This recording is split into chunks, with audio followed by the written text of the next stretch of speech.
Joe Russo, get a little bit close to the mic and tilt it upwards because we've figured this shit out. A little bit more. Keep going. Go on. There you go. Don't be stingy. A bit more. Come on. There we go. It's a bit wobbly, isn't it? Is it a bit droopy? Got Brewers droop. It's a little bit droopy. So we stay close because then we can't hear what's going on in the background. Nick Donald has brought us together. He has. The infamous Nick Donald, who's appeared on how many, Benno? At least 3, 4, 5 episodes now. Mm-hmm. And he's gone from a scatty-brained, apologetic shell of a man. Really? Yes.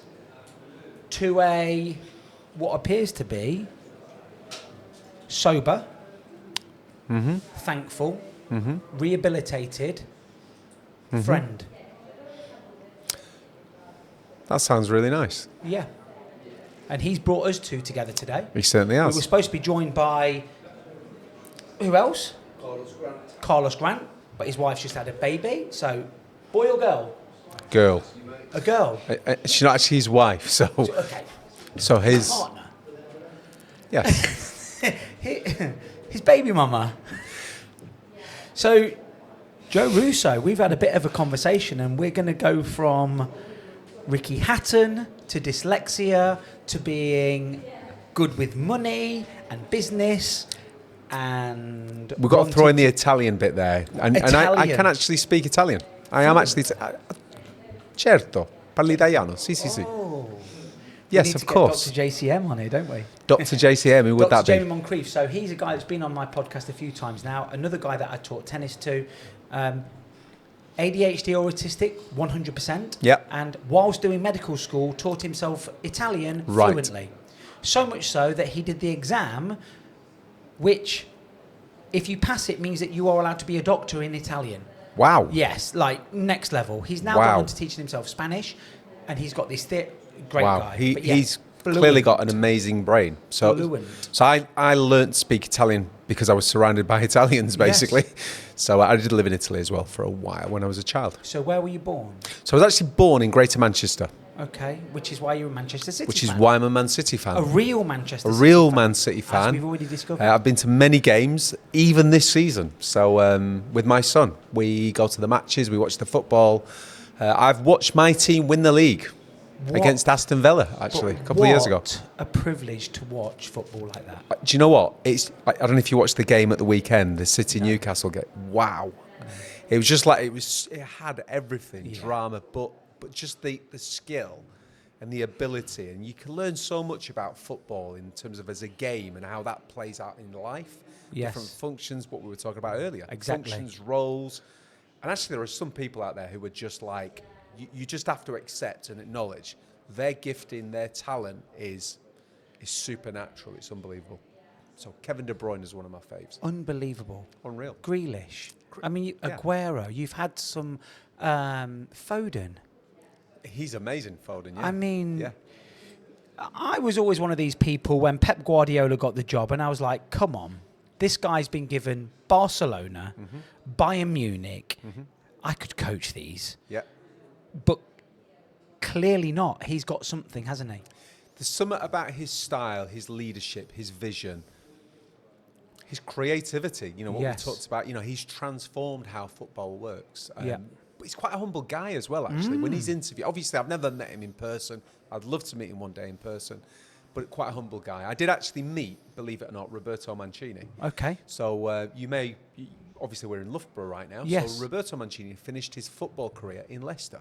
Yes, he did. Yes, he did at Leicester City. And just like all good Italians, they make connections with other Italians within the community. So he had a really good link with, I don't know if the restaurant is still there, but Carlo's, Don Leicester?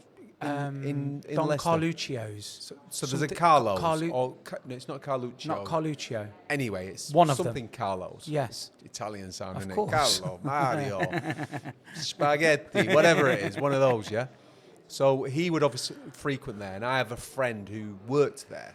And so through that connection, I was introduced to Mancini. I also met Mario Balotelli as well. I met him in the, So very strange when I met those guys. It was a major privilege. But to meet certainly Mancini, who done some amazing stuff, and it was before City had actually won the league. Yeah. So he'd not won anything here.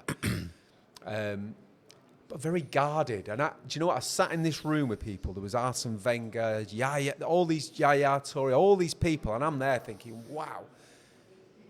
But I actually felt sorry for a lot of the guys in that room. Not all of them. I actually felt sorry because I thought these guys don't trust anyone. They have so much financial wealth, and I'd make a distinction there between wealth and financial wealth.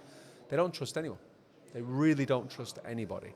So they it's almost like looking over their back, looking over their shoulder. So that was a real privilege. But, Pep Guardiola doesn't come over that way. So yeah, met some interesting people. It's really interesting you should say that, because I've met some famous people in my times, and there's almost an outer shell that is almost impossible to penetrate. Yeah. But once you do, yeah, they're not just normal people. There's something special about them. Right.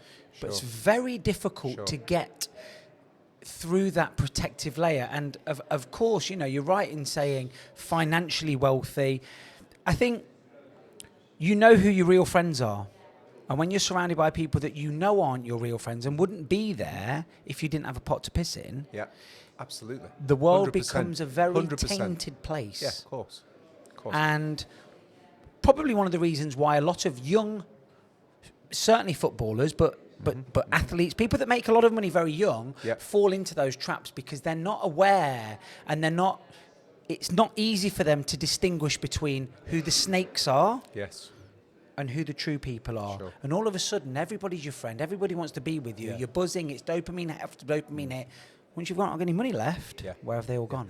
And do you know what? I think also part of the issue, certainly with younger guys, when they're coming up through the ranks, they're surrounded by people who have got a vested interest in that person. Yes. And they will tell that person everything that they believe that person wants to hear. You're wonderful, you're a superstar. They won't challenge them in terms of behaviours, negative behaviours. And if you look at, in more recent times, some of those professional footballers who, the way that they behave is really unacceptable. Yes. They've surrounded themselves by those people who will, if you like, just tell them, tickle their egos, tickle their ears, tell them all that stuff, and not tell them the truth. And I think that is just that is just not. But they're doing that just to keep them on side because they have a vested interest. And I saw that very definitely when I chatted with Mario Balotelli. Actually, he was very guarded, but clearly, I'm massively immature. Actually, I remember at the time he would have been 19, 20 years old. I work with children. I've worked with children for several decades now, and he reminded me of talking to a 14-year-old child. That's really? What I remember it really clearly. I'm like. Because I was trying to get him involved in helping other kids and so on, and he was really up for that. And he's like, I don't want no media. No, I remember really clearly, but it was like talking to a child. Really interesting. So. I mean, there's some fascinating stories about him that I've obviously just heard through the press. And the one that really sticks out in my mind was some young lad turned up to training. He's gone over to him and said, why aren't you in school? And the boy's gone, I'm being bullied. Yeah. So he's got in his car, got the lad in the car, drove to the school, found the headmaster, found the bully, and it's just like, wow. Yeah. Unbelievable. So I've heard that story multiple times, and actually just a few weeks ago I was talking to somebody who worked at City, and they were legitimising that story, saying actually it's quite true. It's absolutely true, yeah. So yeah. But then you've also got the guy that's setting fireworks off in his bathroom on New Year's Eve. He's a child, mate. He's a kid doing stupid things with that you do when you're a child. Unlimited money. And that is really crazy. And also, and it's really interesting what you've just said there, because just rolling back a little bit, when you surround yourself with people that are yes men and agree with everything that you say, you become, to an extent, Peter Pan. And you live in this very false world. But what I've just jotted down there is, social media is now doing that on a bigger scale to normal people. Without a doubt. I mean, Instagram and all of these things. You're getting validation about the lifestyle that you're choosing to lead and almost being egged on. Yeah. Well, you made reference earlier to dopamine and stuff. So I've recently. So one of my big fans. I'm into a guy called Dr. Gabor Mate. I don't know if you're familiar with Dr. Yes, Gabor. I've heard of him. Yes. So Dr. Gabor Mate. He started life as a teacher, became a physician. Is he Israeli or something like that? No. So he's a Jewish. Jewish. So he was born. He's massive into trauma. Massive. Yes, I know exactly who you're talking about. Hungarian. He was born in Hungary and he was given away because the Nazis came to take away all the Jews. That's his background. Yes. He's unbelievable. But as a psychologist, clinical psychotherapist, clinical psychologist, I don't know the difference. But it's kind of the world I operate in, partly. He talks incredibly about how social media, in his most recent book, he's done a book called The Myth of Normal, and I'm kind of working through it. I'm audible in it because I can't read. No, me either. So I just listen to it audible. It's quite heavy, and he talks very much in there about research.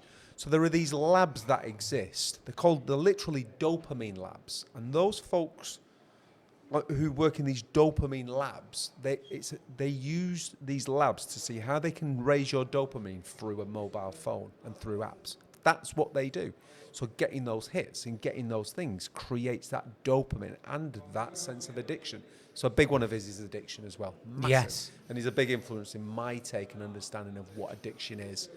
And that might actually differ a little bit to yours or even Nick's perception. So possibly. So that thing about how we surround ourselves. There's a quote somewhere. It says you can tell about the person's character by the people he surrounds or she surrounds herself with. Yes. You can tell an awful lot about a person, without a doubt. This is the conversation I've wanted to have for many months. I bet you say that to all your guests. I promise you I do not. I do not. I've listened to a couple of your podcasts. Listen, this guy said, you two think similar, and we do. So, I appreciate you coming on, because this is going to be amazing. I couldn't give a shit if they enjoy it. I'm going to enjoy this. So, listen, my take is I'm just having a conversation that's with you. That's you know what? I'm not on a podcast right now. No, we're I'm just having a chat. with Nick. We're two people. We're connecting. We're designed for human connection. Correct. Why not? And I gave myself to the universe about a year and a half ago. Mm-hmm. And I said, look, you do with me what you please, and I will just allow it. Sure. Whether that's God or Allah or Jesus or the universe or whatever it is, you do with me what you please. Sure. And everything I've allowed to happen has happened, and it's worked out. And I've said, I don't want to know anything about these people that come onto my podcast until they sit there, because I want to get to know you at the same time that they get to know you. And we see a genuine human connection from two strangers that don't know each other, that are going to have a long-form chat, and by the end of it, become friends. Fantastic. Sounds great to me. And whether that's the right thing or not, I know there are many podcasters out there that will sit and do hours and hours of research. Sure. I feel that becomes scripted, and you know too much, and you've got weighted questions already. Now, you and I didn't know that this conversation was going to start off with Manchester City and going here. Or Mario Balotelli. Or Mario Balotelli. Yeah. But that's the beauty of it. It's the meandering river that finds its way to the sea. I like that. I do like that. So, addiction. Well, we were talking about friends and surrounding yourself with the right friends, or addiction. So, I watched a study, and it was a study, I'm not entirely sure who the guy was, but he was doing a TED Talk, and he was talking about addiction in mice and rats. I've seen the video. Have you seen it? I have, yes. And the ones that were social community with things to do and keeping them on with the methadone or whatever it was in the corner, tried it once, went, whatever. Yeah, absolutely. But the isolated ones that were in very almost clinical surroundings with nothing to stimulate them all became addicted. 100%.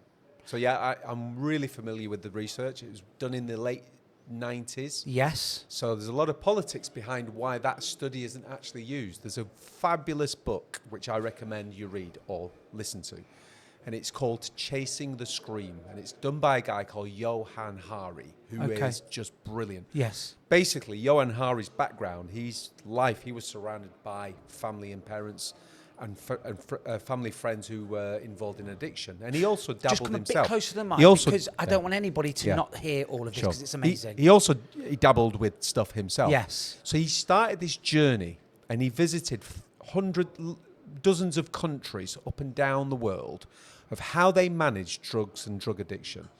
And he wrote the book called Chasing the Scream. So, for example, he did research into the war on drugs. Yes. So you familiar with the war on drugs? I absolutely am. Do you know how old the war on drugs is? Since the 60s? It's over 100 years old. Is it? Yeah. So the war on drugs began, and it was started by a guy called... So this is where my dyslexia will be good or bad, because I remember names or I forget names. His name will come to me. It's on my phone. But the war on drugs began. So you go back to the years in America when prohibition, alcohol was illegal. Alcohol was illegal, yeah. They appointed this guy. I've got his name, so he's in my phone somewhere. And he was leading this whole unit within America about prohibition. And somebody said to him, I'm making it short, you're going to be out of a job in a couple of years because alcohol is going to be made legal, just so you know. So you need to start thinking about another option. And at the time, when alcohol was illegal, drugs were legal. So Coke, you would buy from the shop, medicating. So the equivalent of heroin was, you could buy that. And actually the equivalent of heroin that we use now, that they used then, is used now in knee replacements. You know, your granny, if she's had a hip replacement, she's had heroin on a regular basis. That's or the equivalent of heroin, but she doesn't get addicted. So why doesn't she get addicted? So he did all of this study. And so this guy, and his name is really bugging me now because I need to think of it. Oh, what's Google his name? it, Ben. Harry Hamsinger. Harry Hamsinger. Harry Hamsinger. That was it. Oh yeah, we could Google. We've got it. We've got it. Cool. Harry Hamsinger. He began this thing where he needed to create a new problem. So, and it was all tainted with racism. And they attacked again, what marijuana, they did is they didn't said they? marijuana. So I know you guys have talked. I think I might have heard on one of your podcasts talking about gateway drugs. Correct. That is a nonsense. There's no factual evidence to gateway drugs whatsoever. So when you look at somebody who's addicted, you don't ask, oh, what have they done? Because by creating a gateway drug, what you're doing is you start to demonize that person because, oh, they're going to try with this. Because I can drink alcohol, but that person's going to drink alcohol. Then he's going to smoke weed. Then he's going to have Coke. He's not as controlled as me. And it creates this kind of status. So he refers to multiple stories, real life stories. And effectively, what he did is he created this movement against drugs, saying that drugs is going to take over your life, drugs is going to kill this, drugs. So once prohibition eased out, that's when the war on drugs began. A lot of it was steeped in kind of like a Southern Baptist kind of religious, evangelical religion. But that was where the war on drugs began. And if you look politically, if you look at where drugs and how drugs are used or treated in the world, the USA, as you probably know, America, has lots of stakes and gives lots of money and will use that power to manipulate other areas. So there's been multiple experiments. So there's a big experiment I think it was in the 90s in Liverpool, where they used different methodology to treat drugs as an illness rather than as addiction and punish people. All get scrapped, constantly get scrapped. So the places where it works are Switzerland, they're doing their own stuff, Portugal, and Uruguay, where they have legalized it. So in other countries, they've decriminalized, which is very different to legalizing. Yes. But Chasing the Scream is a phenomenal book. I was introduced to Gabor Mate before that, but he features in the book. And his view and his journey, it's a real life journey of what is addiction. And addiction is, for me, we all have elements of addiction. We're addicted to one another. We're addicted to connection. And if I don't find that connection in you, Nick, or my family, or my friends, or my partners, or whoever that is, I need human connection. So that's where the story of the rats comes. Yes. So either I need that human connection, or do you know what? I take something to dull that pain. So for me, addiction is very simple. When you're taking drugs, smoking weed, overworking, sex, whatever it is, all you're doing is you're dulling the pain because of that need for human connection. That's what addiction is to me. And Gabor Mate uses this great phrase. He says, addiction is when you do something over and over again, knowing that it's going to cause you harm, but you still go back and do it. And that, to me, is what addiction is.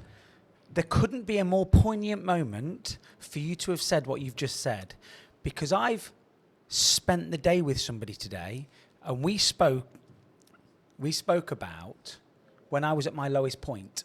Mm-hmm. And my lowest point a couple of years ago, I didn't feel like a good dad. Mm-hmm. I'd lost my marriage. Mm-hmm. I'd had COVID a couple of times, which hit me. Yeah. I felt like my life was having no purpose. And although I was surrounded by people, mm-hmm. I didn't feel any connection to anybody. Sure. And the only thing that gave me any respite from that was going home at night and drinking 4 cans of whatever it was and a couple of rums. Yeah. And for those 2 hours out of those 24 hours of the day, mm-hmm. I didn't feel like nothing. Yeah. I didn't feel like an empty shell. Yeah. Yeah. But then you're absolutely right. You wake up the next morning, you know that it's not good, and you drink more and more and more. But then by 2 to 3 o'clock in the afternoon, it's starting to feel like we can have another drink later on tonight. Yeah. And before you know where it was, I've done that for a solid year. Wow. That's a long time. It's a long time. And some people do it for 20 years. Absolutely, they do. And never get out of it. No. That's the interesting thing. No. Yeah. But yeah, I had that conversation a few hours ago, and you're absolutely right. It's the human connection is what we look for. It's what we need. Yeah. And the bottle, the bag, the injection, the painkiller gives you a little bit of respite. Yeah. The buzz of selling cars is just as much as an addiction. The buzz of winning business. The buzz of working your backside off and using exhaustion as a medal. Yes. Actually, that is... So addiction is all of those different things, but we demonize the illegal addictions, but it's addiction. So it's really interesting. I'm just thinking off the top of my head, I always used to talk about, we've all got an a-hole. So I know you and Nick like to swear a lot, and just for everybody listening, you're trying your hardest. I've set a challenge. I'm not going to swear. If you know, well, I fucking am. I don't mind you swearing. It is of no problem to me at all. So I was talking to my mentor today, and I said I'm going to try and not to swear. So we all have an a-hole. So A standing for affirmation. Yeah. We all, I need to be seen, need to be heard. We need affirmation. So it's really funny. My daughter's 22, by the way. She says, "Oh, Dad, you're such a pick me. It's a new phraseology. Yes, I've heard it. You're such a pick me. Yeah. I'm like, what? I said, but aren't we all? And we're all pick me's. We all want to be seen. Yes. That's part of being human. That's what connection is. Authentic human connection is being picked, being seen. I was rubbish at football as a kid, and I was always the kid getting picked last. So yes, I want to be seen, because within me I have this a-hole, and either that a-hole is filled with affirmation and affection of lots of other people, or I'm going to fill it with something else. Yeah. Drugs, alcohol, ego. I used to be a bit of a street fighter. That might be something worth chatting about. Absolutely. I was a bit of a brawler, actually. I've had a few scraps in my time. People would see me. It's really interesting. I've worked in the world of gangs, and there's various different elements of gangs, and I don't know what your viewers would understand. You've got what are called OCGs, organised crime gangs. You've got urban street gangs, and you've got delinquent peer groups. But I've worked in gangs on multiple levels. Have you ever seen a less likely gangster than what is sitting in front of me right now? These are the ones you've got to be worried about, people. Not the ones with the tattoos. Yeah. As an Italian, I can't comment on that. And if I was a gangster, I wouldn't tell you anyway. Of course not, because you'd have to kill me. I've worked in that gang world for many years, and I've seen it. I lived in Italy and seen real gangster stuff happening.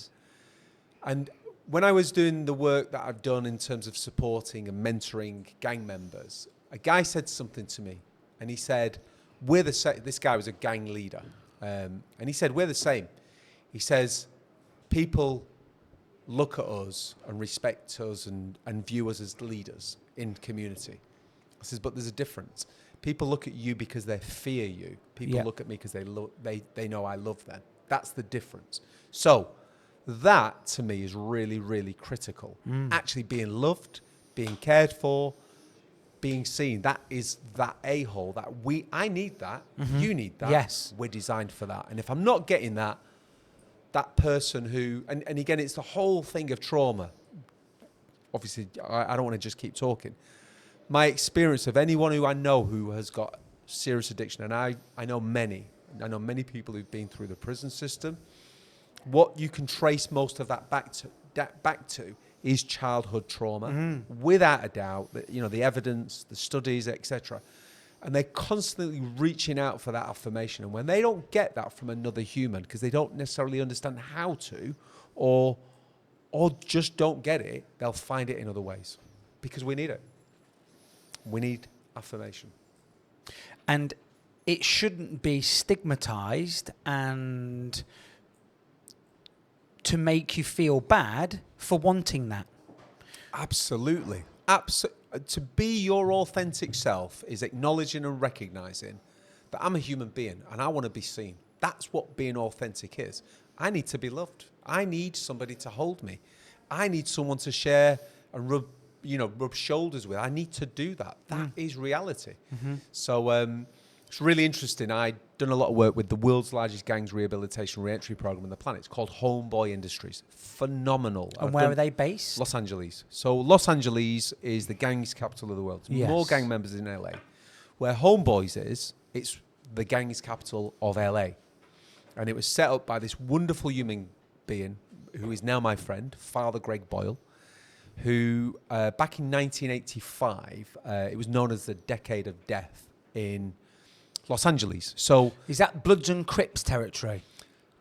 It's all sorts of territories. So Bloods and Crips are more New York, that kind of. Right. They're more Eastern America, where LA's West. It's more that. So it's predominantly more Mexican Latino gangs. That's the community. Yes. So Homeboy. So Father Greg, he's a little Jesuit priest, little guy, looks like Father Christmas. Such a beautiful human being. He gets stationed there in this little church, and all he's doing is burying people. So the Decade of Death, there were like 1,000 gang-related murders a year in Los Angeles. So if you're a researcher, sorry, I forgot. Ben, if you research how many gang-related deaths there were in the UK last year. Oh. Right? We're talking hundreds. Yes. So in LA, Los Angeles, there were 1,000 a year. Just in one city. Just in one city. So it's the Decade of Death. Phenomenal. It was like unreal. So all he's doing is burying people. So he said, we've got to do something different. So he set Homeboy Industries up. And we could spend hours just talking about that.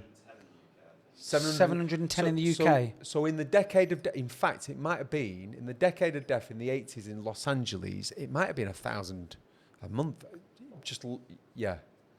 So if you Google that, so stats are not my big one on some stuff, which I'm not. We've got Google. Brill, absolutely. We've got Google for that.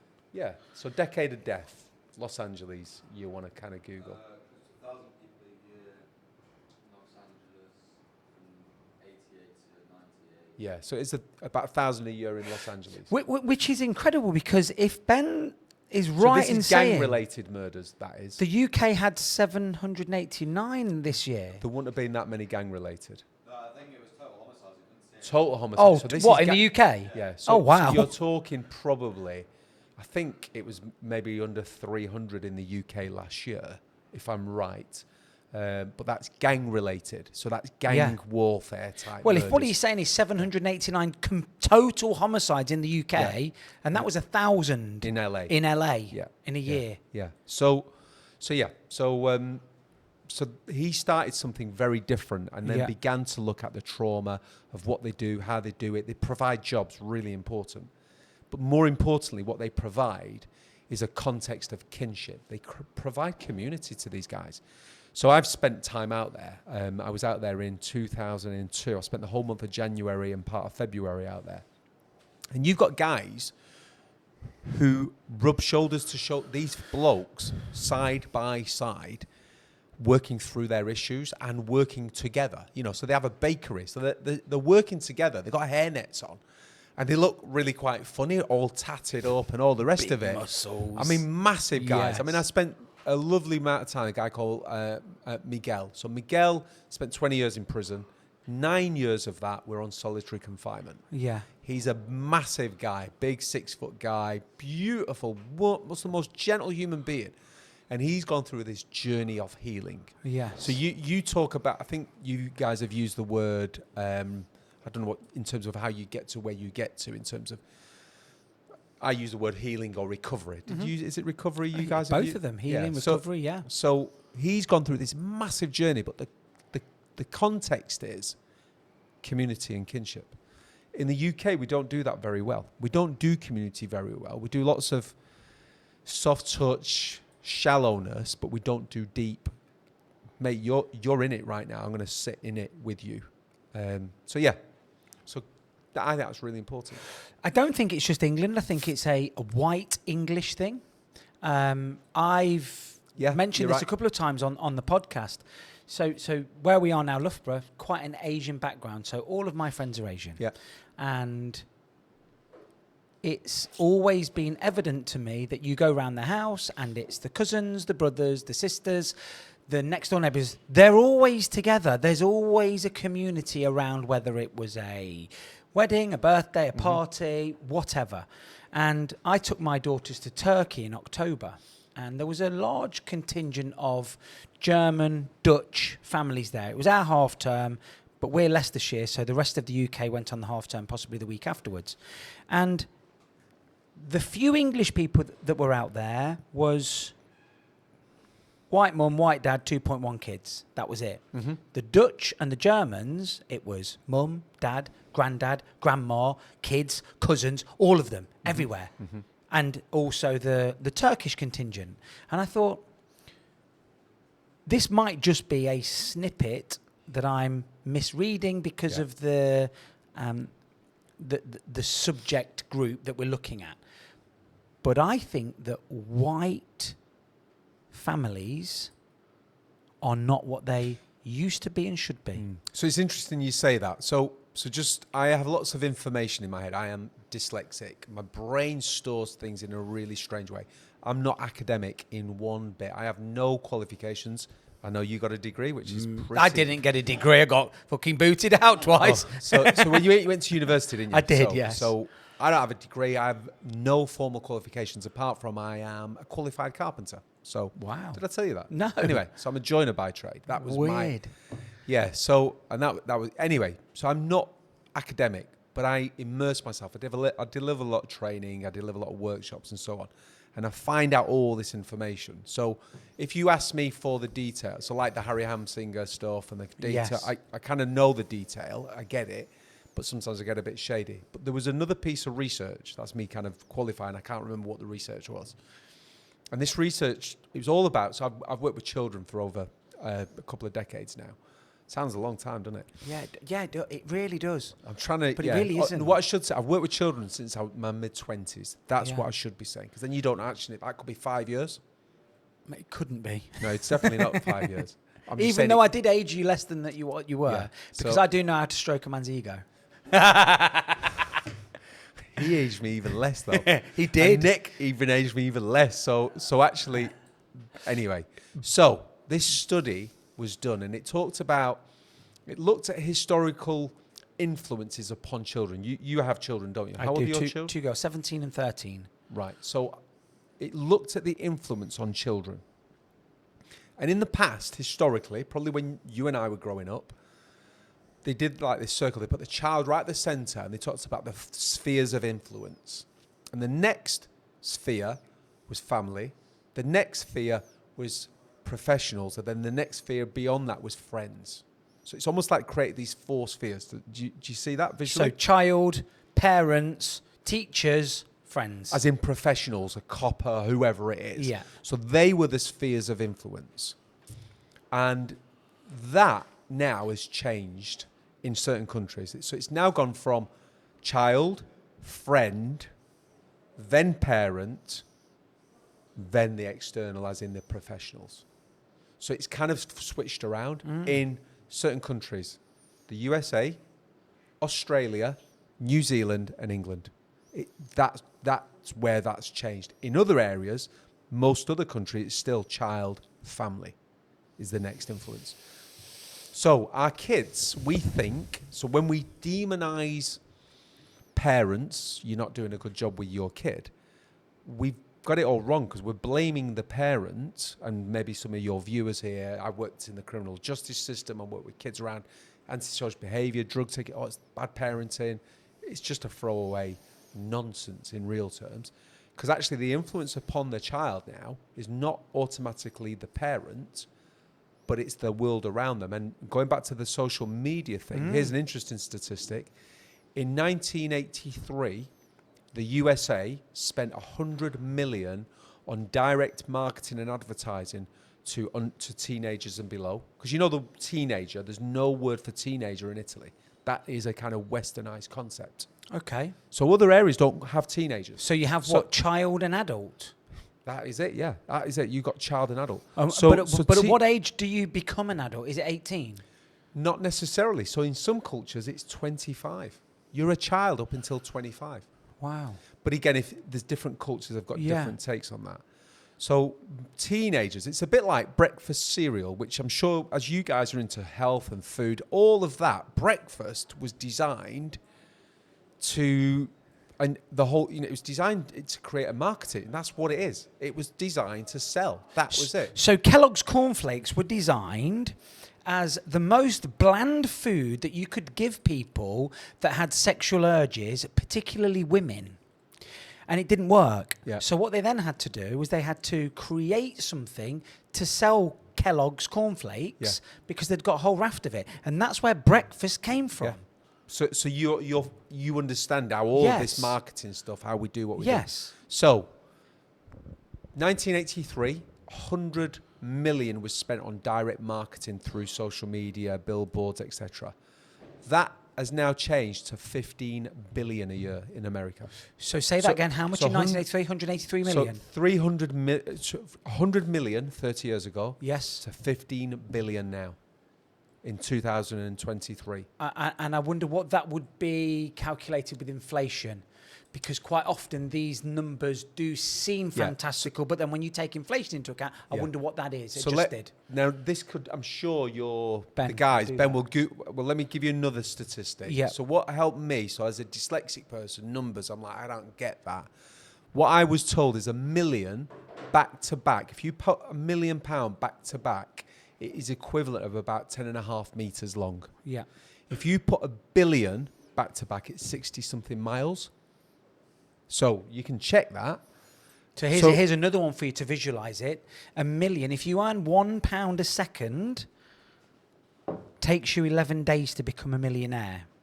Wow. Is that right? It takes you 3,200 years to become a billionaire. And 32,000 years to become a trillionaire. It's on that magnitude. It's phenomenal. Unbelievable. I can't get my head around a billion. No. I struggle to Human get beings around can't. It's bandied around too much. Yeah. It's inconceivable. Yeah. So when we think about the influence and behaviour and characteristics of children and society, you've got to factor all of that in. You know, your kids will probably children will spend more time on a device than they will with their parent. I grew up Italian, and I hope we do talk about food because I'm so passionate about food. Although I have invited Nick several times and he's blown me out a couple of times. I'm glad you said he's blown you out. Yes. And not something else. It certainly has blown me out. So I grew up in a household where we as a family every night would set the table and have dinner. That's what we did. Yes. That's a really alien concept now. I've got lots of friends. I'm like, so the first, when I moved into an apartment 3 years ago, I too went through a marital breakup, which was very challenging, probably the hardest thing I've had to go through in my whole life. Yeah. Horrible thing. And the first thing I bought was a dining table. That was the first thing I bought for the apartment. Not a settee, not a TV, none of that. It was a dining table. So that sitting around a dining table and eating, and if you look biblically in the Bible, talking about faith, breaking bread, it's not this super spiritualized, I'm eating God's flesh and drinking his blood. Obviously that's the symbolism. This is about human beings connecting. We're going back to that whole thing. We need that. Kids don't do that now. I remember the first time I took a group of children on a residential doing activities and so on. I was the cook. We cooked food. These kids had never sat round a dinner table. I'm like, no. The rule is you're sitting around the dinner table. And any of my friends will vouch. If they come to my house, you put your phone away. Please, put it on the side. You don't look at your phone, because I would find that incredibly rude. And my mates and my kids will back up. So we're influenced by all of that stuff, the social media, the phones, the screens. Kid starts misbehaving a little bit. What do? We give them a screen. I think we'll look back in years to come, and in the same way we look at what tobacco did to people, we're going to say that health impact is going to be on our children because we've had too much screen time. So I'm going off on one there, aren't I? So that's the whole point of it. Amazing. So the idea is children are influenced by the external significantly more than that human contact. Than that nuclear family. And what you were absolutely, and what you were saying about white British, absolutely 100%. But it isn't just white British now, because I too have lots of friends from various different cultures and communities who are also becoming that. Yes. Because that is becoming the norm. Yes. That is becoming normal, that you take your dinner to your bedroom. I would never be allowed to take my dinner. I would have to sit at the table. And even now, most of my meal times, I'm on my own. Not most, 50% of the time, I'm on my own. I set the table, I put table mat, and I do my dinner every night. So, yeah. Just playing devil's advocate, are we not on the cusp of a human evolution where technology is going to be that next exponential curve? And are we not now just at a point where if you stop your child from having a mobile phone at 7 years old now, you are putting them at a massive disadvantage? Yeah. So I agree with what you're saying. Yeah. But Yeah. I wonder if this is just the next phase. Yeah. This is the next industrial revolution. Yeah. And we're going to cut the wheat from the chaff. Yeah.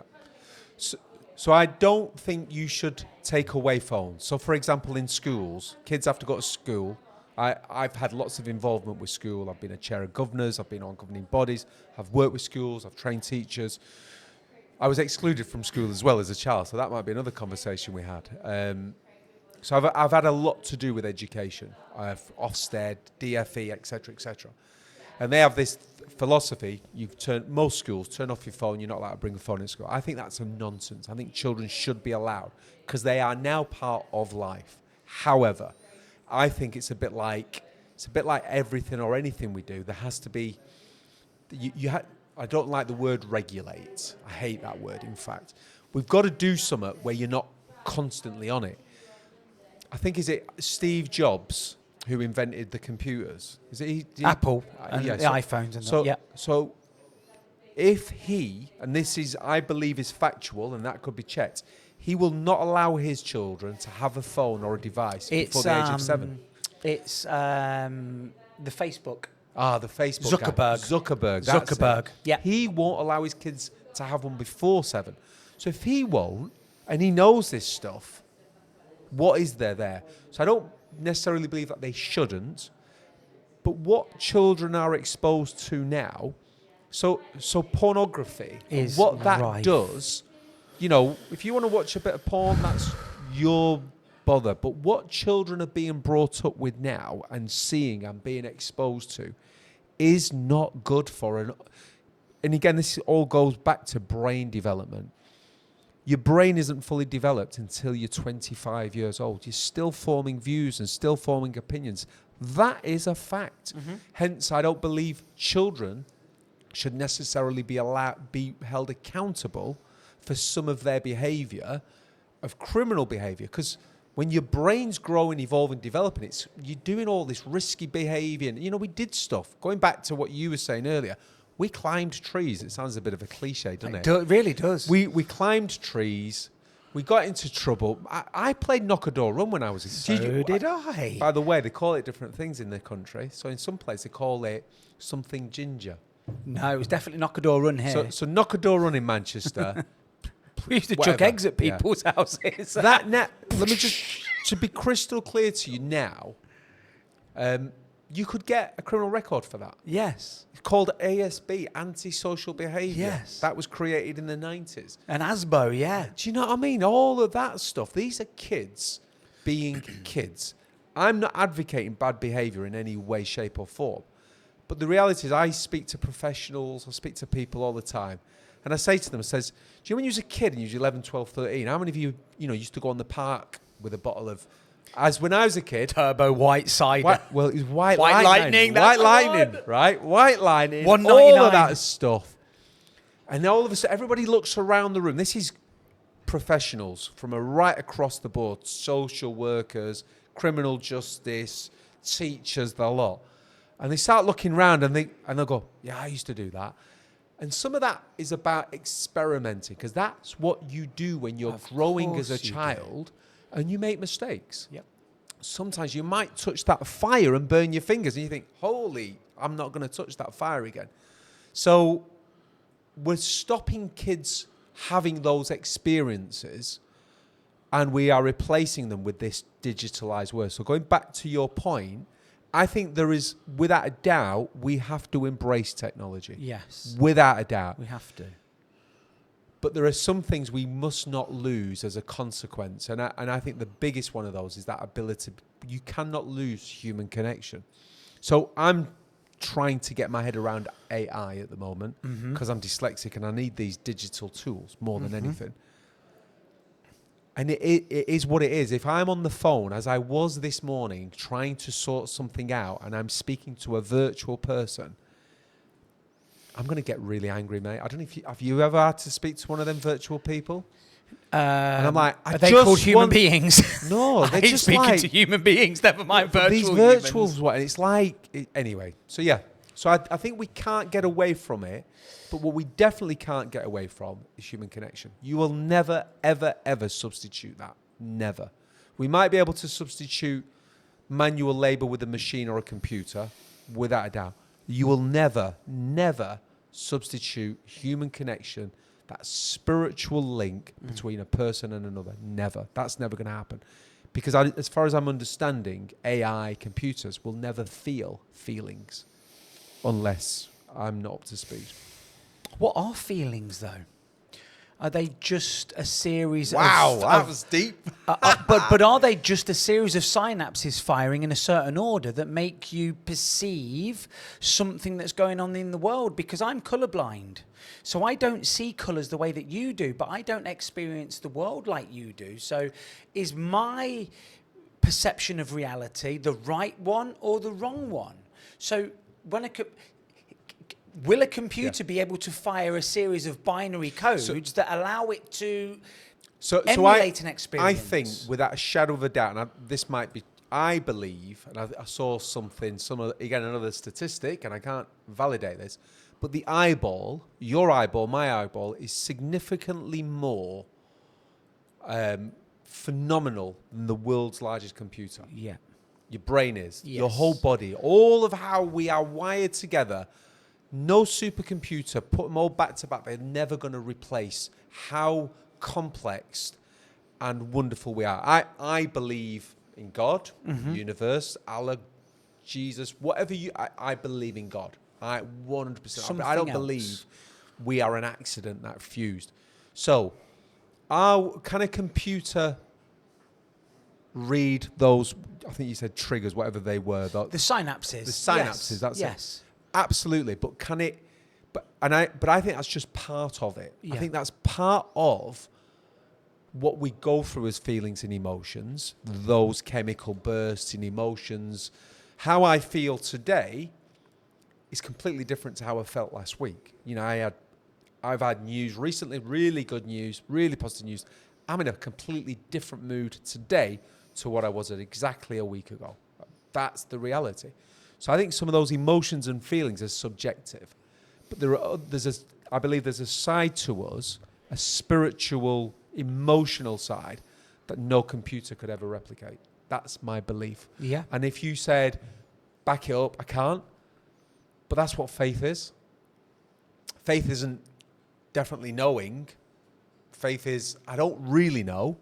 So I have faith in humanity, I guess. I have faith in human beings. I have faith in the fact that this thing called love, kindness, and compassion that you can't stick a measure or a matrix against is real. Do you think animals can love? Absolutely, yeah. I didn't always believe that, but 100%. Yeah, I do actually. Yeah, I do. Or do you think that's us putting our wants and needs and desires for love onto something that is just responsive in a fight or flight, eat or be eaten, procreate or not? Say that again for me, because that was quite a big question. So, does our desire to be loved make us project the ability to love onto other things? Absolutely. Does my dog love me? 100% Does she we do. love me? Of course we do. And that's because, as you said, perception isn't necessarily reality. No. Without a shadow of a doubt. And we will project stuff onto. You know, I could be walking down the street and an attractive woman smiles at me. I want to believe she fancies me. Of course you I do. want to believe that. Of course. Why wouldn't I want to believe that? And it's my perception. And there may be reality or maybe not, as the case is generally. So I want that because I think we're designed... It goes back to the a-hole thing. Yes. The affirmation hole. There's science that tells us our brain triggers and tells us different things. So it's really interesting. I sat with a guy the other day and he's just negative because he says everything that could go wrong is going to go wrong. Yeah. That's just his security blanket because when it does go wrong, it's not going to hurt him. I sat with another guy who everything that can go right is going to go right, and he's slightly deluded. And I'm not saying that they're both Equally slightly deluded. Absolutely. And I think part of the journey of life is trying to find that equilibrium. It's trying to find that measure. That's what wholeness is. That's what healing is. That's what maturity is. That's what growing up is. And I'm still growing up. You don't know what hot water is if you've never experienced cold water. That's a really... It's just water. Absolutely, yeah. That's a great way of looking at it. So you have to have those highs to experience the lows. Definitely. Because a low without any highs is just normality. It's just baseline. Are you familiar with an experiment called the double slit experiment that was done many years ago, which was slightly off track, but it's to do with the observer and... Does the observer create their reality? So what they did, they got a series of experiments where they fired single photons of light and they had two slits in the wall. Mm-hmm. And as you fire a single photon, you're going to get some of them that pass through. Mm-hmm. And they wanted to know whether light was a particle or a wave function. So if you threw two stones into the water, those ripples would eventually interact with one another and it would give you a different, it would hit a wall in a different way to if it was just two paintball guns firing paintballs out. Okay? Right. So if you had just two paintball guns firing out, some of them would go through and some of them wouldn't. And what you'd have is you'd have a slit either side of the wall. Yeah. That's what you'd assume. Yeah. Or bullets. But what they found was, when they didn't observe what was going through the slit, light acted like a wave, which meant it went there and it was acting like a wave and it reacted with one another and they got a wave function pattern on the wall. When they took the observation away from it, so they were using like a little camera or whatever, it acted as though it was a particle. Wow. So what that's, and it's been done for hundreds of years and nobody's disproved it or whatever. What they were saying was the act of observation at that point determined whether light acted as a particle or a wave. Yeah. And if that's true, consciousness is the ultimate observer and therefore creates your reality based upon what you want it to be and how you want it to be. So really interestingly, again, so that science stuff goes a bit over my head. Yes. But I get you, I hear you. I kind of see things in a different light. So for instance, your podcast about crypto is just right over my head, mate. Whoa. So, in the same view, there's another book, and it's called The Four Agreements. Uh-huh. It is a brilliant book because when you listen to it on audio, it takes it's about 3 hours long. Okay. Brilliant. And it starts off and it talks about reality. This is all a dream. And you are responsible for creating your own dream. That's the reality. And so therefore, so you take that, Dr. Gabor Mate, his recent book is called The Myth of Normal. What is normal? We've created this, and a lot of it is absolute and utter nonsense. Mm-hmm. So how is it that has become reality? So it's kind of, so for me, it's a slightly different perspective of what you're saying. We create this as normal, but it's actually, this is kind of like we are responsible for, we're living in a dream in real terms. Sounds a bit kind of, we're obviously not in a dream because I can touch you. But you could also touch me if you were dreaming. Yeah, that's an interesting one. I hope I wouldn't be touching you I've whilst I was touched dreaming. many people in my dreams. I would hope that I'm not touching you in my dream. But ultimately, you do, listen, don't you? Mate, We listen, do. I am a hugger. I'm quite a toucher. Your hug, mate, is, wow, that blew me. I am actually really a big hugger. So when I'm in Italy, you kiss everybody on the cheek, male, female. And when I come back, I found myself at times getting into trouble because you go to kiss people. So I don't mind that. So the touching stuff, I'm up for that. Yes. But I don't want to touch you in a dream. I don't want to be dreaming about you, Nick. If I'm honest with you, the real version of you. Or is it real? What is real? I watched this show years ago with my wife. I can't remember what it was called now. And this guy, he lived his life, went to sleep, and had another life, and he didn't know which one was reality and which one wasn't. And the show was amazing. I can't remember what it was called. And he in his dreams, he went to sleep, and he's continuing that life. He's waking up with the wife and the child and this and that and the other. Yeah. But then he started seeing crossovers in both of them. So there's that famous film, The Truman Show, isn't it? So that was.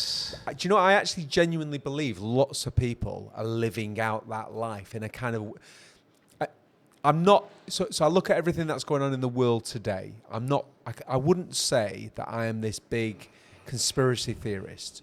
I don't think there are people and powers out there manipulating stuff. No. I'm not believing that. But I do think we are puppets to this perception of what is reality. And actually, society, family things, do you know what I mean? Mm-hmm. Family loyalties can be a real puppet. So we are surrounded by puppet strings, but not quite like a human being who's doing it. I think Mr. Trump would like to be one of those humans. Do you believe in free will?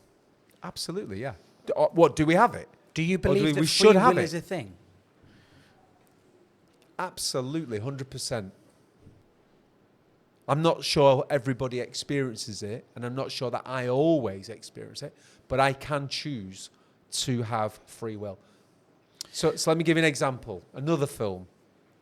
What was it called? The Hurricane. You've seen the film The Hurricane? Seen it, no. Great movie. It's about a young black boxer who went to prison, and he ended up in prison for a long time for a crime he never committed. And he allowed himself to be in those prison walls and to be out of them. Another film that does that, Shawshank Redemption. Amazing film, one of the top 3 films you're ever going to watch. Absolutely. And he says, you can choose to be in these 4 walls or you can choose to be out of them. Mm-hmm. So I think we as human beings have the option and the choice of free will. It's whether or not we take hold of that is another issue. So do I always take hold of it? No. Because of all sorts of stuff. Do I want to always take? Absolutely. That's what I'm working towards. So you're saying that you think that there's a potential that there's a large portion of our life that is on autopilot. But I am saying that, yes. Yeah, and I would agree with you. And it's this 80-20 rule, isn't it? 80-20 rule applies to everything. 80% of your workforce only does 20% of the work, or whatever it might be. 80% of our time that we're awake, we're on autopilot. We're brushing the teeth. We're driving the same thing. We're thinking the same thoughts. And some of that isn't bad, by the way, is it? No, Because that, so it's getting those... It streamlines your day-to-day. Getting into those habits and behaviours is really, really useful. You know, whether that's walking, gymming, eating. Yes. There's good things about that, isn't there? Because it becomes part of you. There are also negative ones. Yeah. So with the young lads, I spend a lot of time with these young lads now, and the latest thing is calling people an NPC, which is a non-player character. So if you play Grand Theft Auto, you're the main protagonist, and everybody else in the game is a non-playable character. They have a certain script and a certain set of lines that they do. Yeah. And a lot of these youngsters now are now waking up to the fact that actually most people on the planet are NPCs. That's really good. But as a thought experiment, I've never thought about it like this. I'm not entirely sure that we all are. I think what we all are is we have this autopilot, and depending on how much of this autopilot is your life, depends on how much of an NPC you are. Some people are working on 95% autopilot. Yeah. Some people are working on 15% autopilot, and they're the ones that are the free thinkers, and I'm not doing this, and I'm not getting vaccinated. Yeah. So it's a sliding scale. So interestingly, we're going on to another topic here called spiral dynamics. Okay. Have you heard of that? Not heard of it, no. So spiral dynamics, exactly that. And it kind of gives this visual illustration, spiral dynamics. If you Google it, you'll find it. Yeah. And it talks about this level of consciousness. And as you go up, and how at the very beginning, that consciousness, it's almost like we need certain aspects we need to follow. And then as you get further up the tree, I'm just simplifying it really simple. You get to the point where you are at peace. And it's almost like, I don't know if you can ever get there, by the way. I don't know. Maybe you can. But as you go up that level of consciousness, you become really aware. I've met people who actually, I think, have got up there, by the way.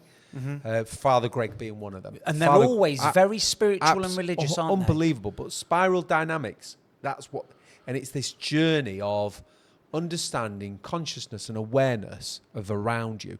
I'm sure, I don't know, maybe the Dalai Lama, maybe he's up there. You know, those folks like that. You know, there's a couple of guys on, I don't do TikTok. I know that might be a sin. By the way, I don't do gaming as well, neither. I've never done gaming. No. Do you not go at games? Not anymore, no. I mean, I'm looking at my PlayStation 5 that's been there for 3-4 years. I'm thinking I might as well sell this and buy some crypto. It. Yeah, I've never done, I do cooking. I make things with my hands. I go to the gym, but gaming, no, I'm not into that at all. But spiral dynamics, that'd be worth looking into. I've got a really good friend who's really into it and did some presentations for me. I've got a load of slides. I'll happily share those slides with you. Yeah. So that's really interesting in terms of, and it's about that spirituality, because again, that's where organized religion comes into that spiral dynamic stuff, where we have to have it all organized with rules and regulations and systems and processes and all of that stuff. But as you go up the spiral dynamic, a lot of that stuff, a lot of that nonsense drops off you. Yeah. Do you believe in reincarnation? No. No. No, I don't. Do you believe that we can experience... You haven't asked me why. No, it doesn't matter. You know, no. I'll come on to the why. Yeah, you will. You answered it perfectly. I've read some fascinating stories of children that have unbelievable recollections of other lives. Yeah, I've heard those stories too. And I'm not religious. I don't not believe in God. I'm not a conspiracy theorist, but I know that there's an hell of a lot of things that are going on. That I'm kind of in the middle on everything, and I try to look at both sides of a story. But I listen to these. There's two that stick in my mind. One of them believed that he was in World War II and he crashed in a plane and died, and knew the name, knew his family, knew where the plane had crashed, took his parents to this place. They found the plane, and it was... Yeah. And there's another one where it was a young girl and she'd got a husband and they lived in this house and there was this dripping tap in the back garden. And all of these things, I can't find an explanation for that. Yes. So Let me explain to you why I said no. Yep. So, little illustration, little story here. There's a story of a dad and his son on a beach. Mm-hmm. And the son digs a hole, big hole in the sand. You know, we've all done it. And then he walks over to the sea, fills up his little bucket and empties it into the hole. Just floats it. And he keeps doing it, and he keeps doing it, and he keeps doing it. His dad says, son, what are you doing? He says, I'm trying to empty the sea from there into this little hole. For me, the stuff out there is the sea. And it ain't all going to fit in my brain, in my being. I just can't. And I do believe in God and wisdom and all of that stuff. To me, that's God. The sea is God, and I won't get my head around it. That doesn't mean I can't change my mind in the future, and it doesn't mean I'm not wrong about reincarnation. But right now, that can't fit in my head right now, if I'm really honest with you. My hole, my sand hole, we've talked about a-holes, we've talked about sand holes. Do you like that? Assholes. It just can't take it. And some of why I probably don't believe in it is because I've still got some of the conditions. I was raised as a Catholic, mate. Do you know what I mean? You don't believe in reincarnation as a Catholic.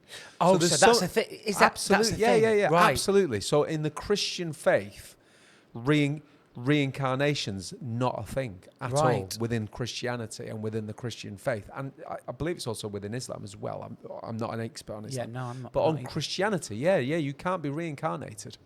It's just impossible to be reincarnated. So that's where the whole thing of Christianity either got to heaven or got to hell. I don't believe in a hell, by the way. What about this then? Fire away. What if our brain is a radio, and whatever you're tuned into is the reality that you perceive? So everything that has ever happened is already out there and happening right now. It just so happens that you're tuned into a frequency. Yeah. Because right now in this room, Radio 1's there, yeah. medium wave 693, long wave this, BBC Radio 2, classic radio. We can't hear fuck all. Yeah. Because we haven't got a radio that's tuned into it. Yeah. So what if our brain acts more like a receiver of information rather than a producer of information? So I hear you. And I guess what I can't do as a human being, I can't fix myself on the what ifs. Yeah. I have to fix myself on what I believe is certain right now. And what is certain right now is I believe certainly right now I'm sat in front of you. Yes. I'm chatting with you. Yes. Certain right now I've got people in my life who love me. Yes. Certainly right now there's a lot of people who don't love me and don't like me. Hey, that's not my problem. It's nothing to do with me. But my certainty, whether that's a perception or a reality, this is my certainty. And I can hold on to that certainty, although there's things I've held on to in the past that have left me, which I would never imagine haven't would served have you. Well, they left when I never thought they would leave, you know. So I think that's probably me saying, I ain't going to overthink this stuff. Yeah. If I'm honest with you. Yeah. Because maybe, if, buts, maybes, I can't allow myself to get so sucked into that. It doesn't mean I'm not open-minded, but I equally don't want to be so open-minded that my brains fall out. Yeah. And my logic falls out and my reality falls out. Because I do believe that my life has purpose. I do believe that I have a mission in life. I do believe that there are people that I can physically touch and love, without a doubt. I do believe that Italian food is the best on the planet. I know it, actually, and it is regularly voted. So that's the certainty that I hold on to.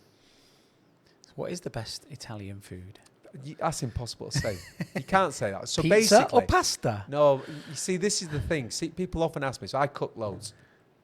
I do have an Instagram with lots of little food on it. We're going to follow it. So it's really interesting. Do you know what? I use Insta because I'm dyslexic. I don't write stuff down. So I use Insta. What it's great for is captures my menus. Right. And I break it down. So like between 5 and 6, I put all the processes. So when I'm bored and I'm thinking, I'm not sure what to eat, I go on there and do it. I have a little side hustle where I do dinner parties as well. And I get people saying, yeah, I do little dinner parties. hen nights, stuff like that. It's really good fun, actually. What, you go to them and you cook and you're the... Well, they pick the menu. Yeah. I'm not touting for work, by the way. But if anybody Let's wants do to it. book What's me, it called? So Pinot. So my Instagram is Joe_82. I think I can't remember. Anyway, but and I call myself Pinot. So my name in Italian, my family all call me Pinot Pinot. Grigio.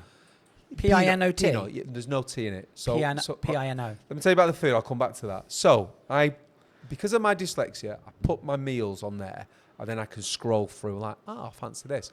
But it also means when I'm showing people my little side hustle, they can go on there. They pick the menus. I help them with picking the menus. I do the shopping. I love food shopping. I like picking it up and smelling it.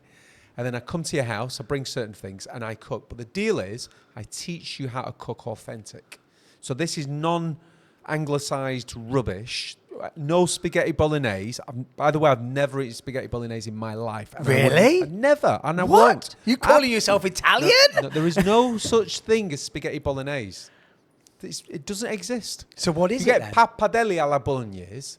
So we've gone down another chute. So pappardelle alla bolognese, which Bologna. So there's slightly different tweaks to it, but it's nothing like. You don't have it with spaghetti. So pasta, there's a science behind pasta. The shapes are designed for different things. Right. So the shape of the pasta is whether it's catching or in sauce.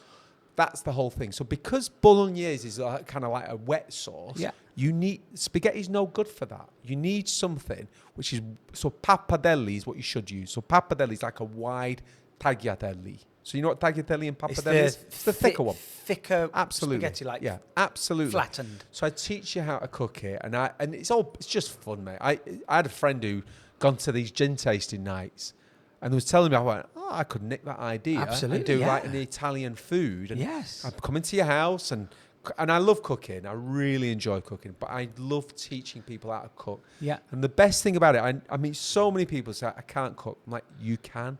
Because Italian food, the most delicious food, it's simple. It's really, really simple. Very simple ingredients, simple way of doing it.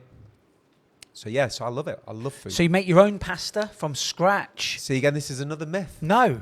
Occasionally, and Italians very rarely make their own pasta. You blow my mind. So in Italy, so you break down pasta into three categories now. So you've got what is called pasta asciutto. That's Neapolitan, by the way.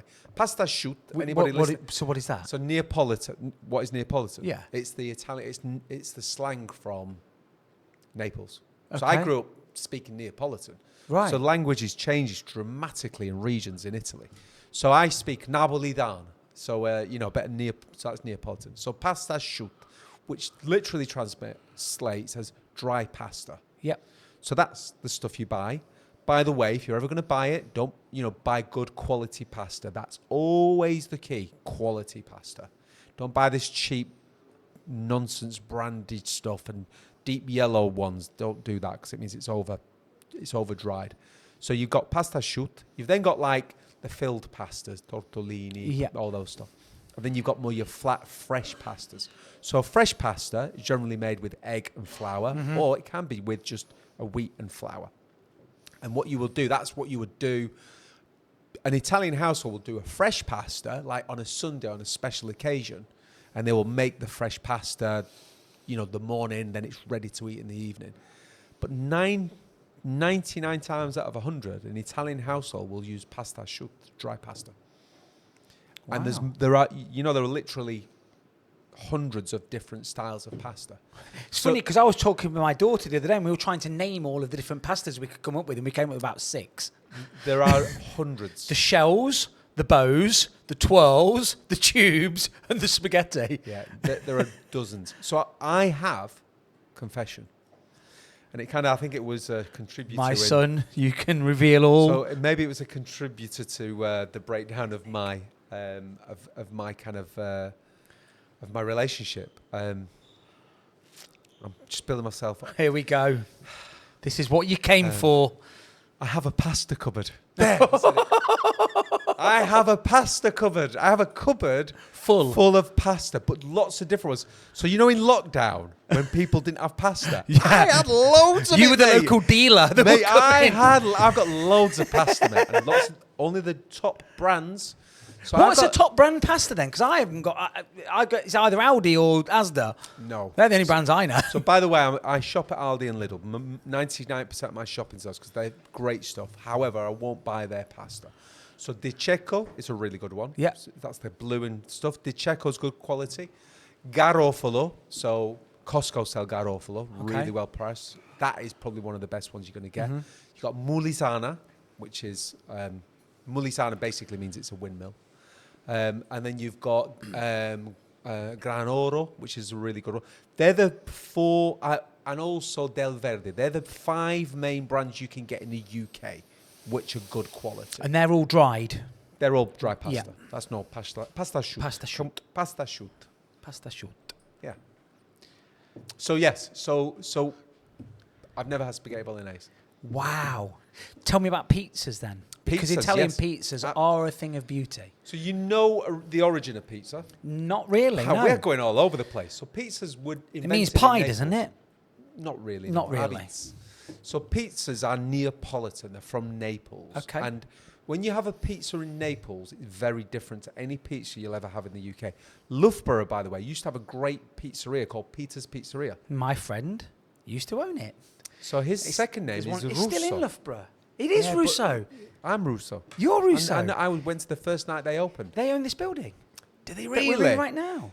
So Russo and my Russo. friend Nilesh Russo, which are is very business common. partners. They Right. own So- a lot of buildings. So But they yeah, used, that's theirs. so they used to run it, and that was probably as good a pizza I'd ever had. Really? Now, recently, I last went 2 years ago in Loughborough, and my understanding is they've sold it on, Right. and it was like a chain. Yes. And when I went, it wasn't my As experience. good. It wasn't great. It wasn't good. So what wasn't great was they gave me a burrata. You know what a burrata is, don't you? So burrata is quite popular, common at the moment.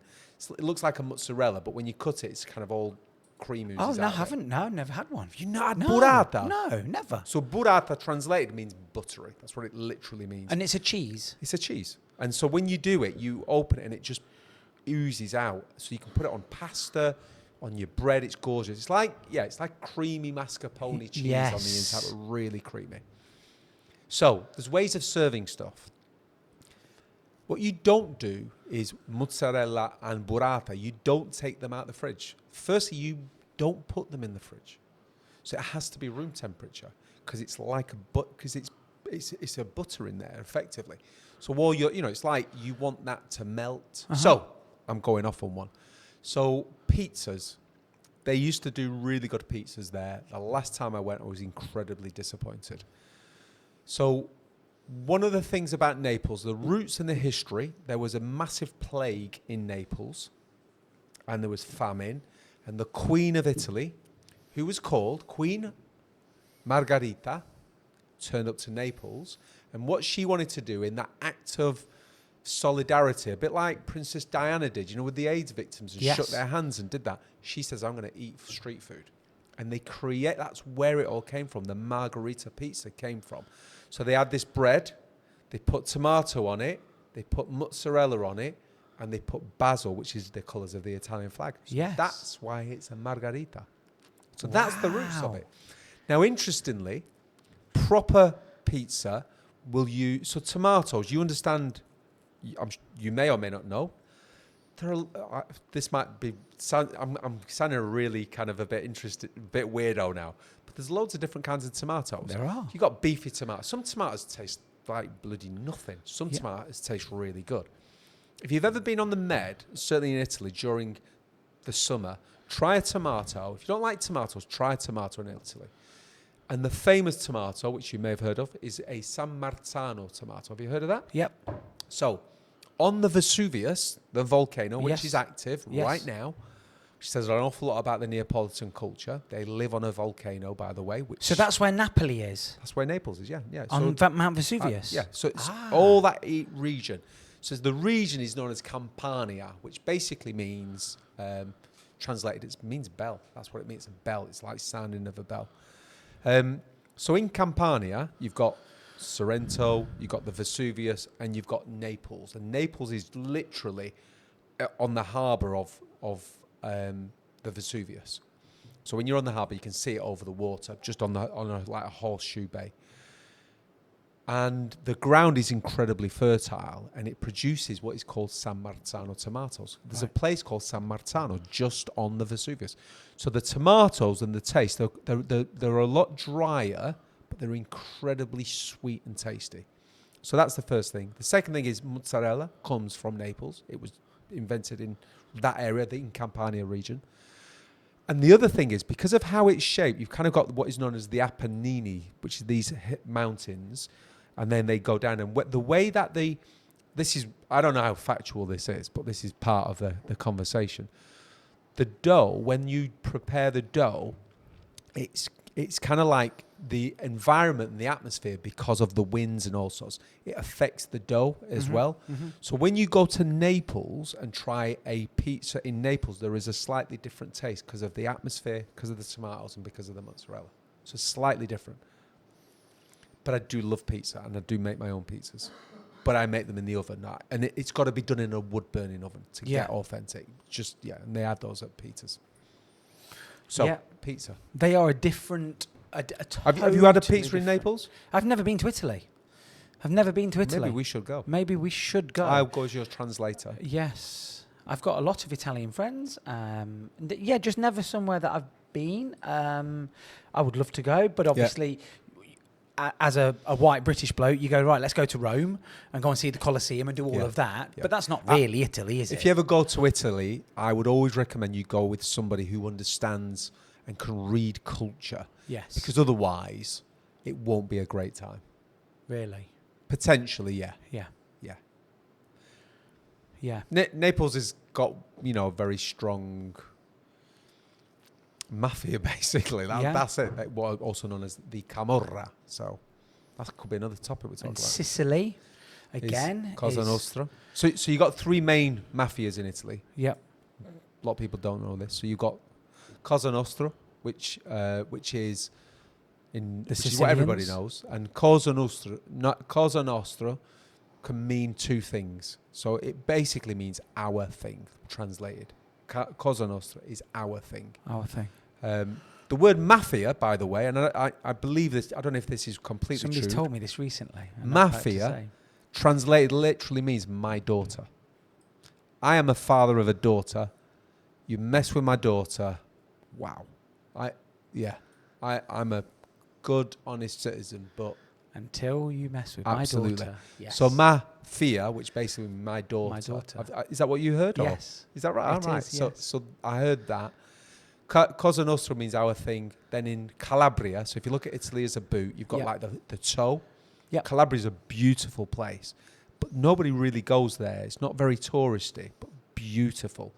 And the main mafia there, which is spread out and does a lot of stuff in kind of like Germany, Belgium, all those areas, is what is called 'ndrangheta. So, and then you've got in Naples, you've got the Camorra.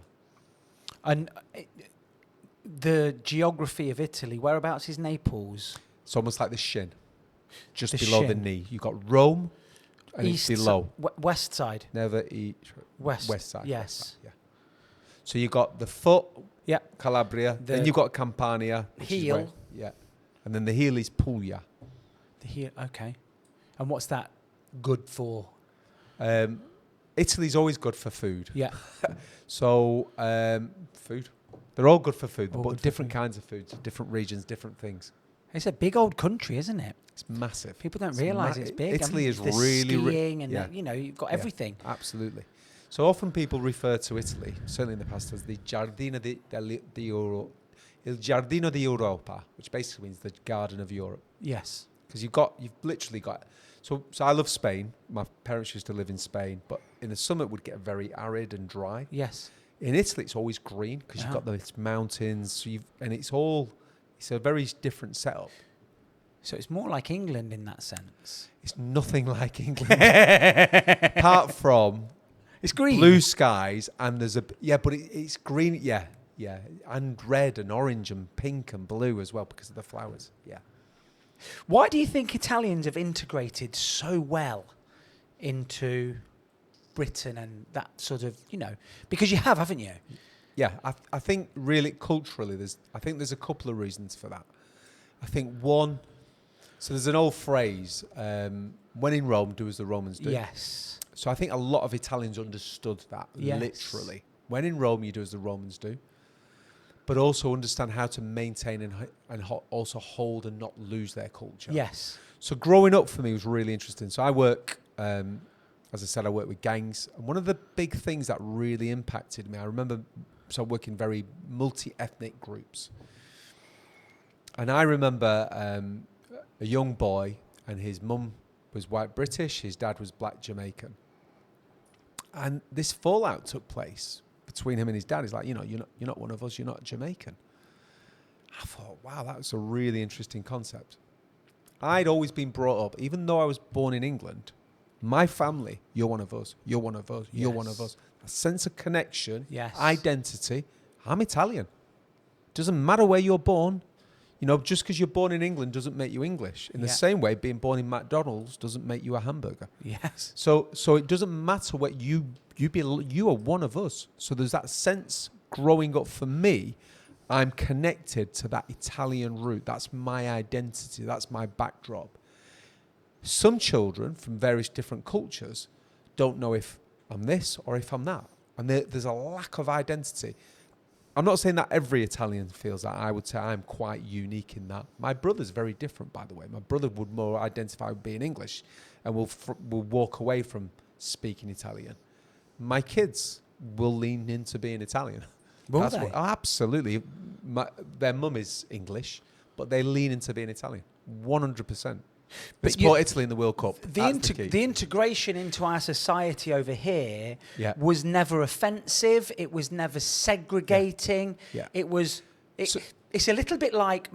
So a lot of my friends, the Indians, are Hindus. Yeah. Are very, very similar.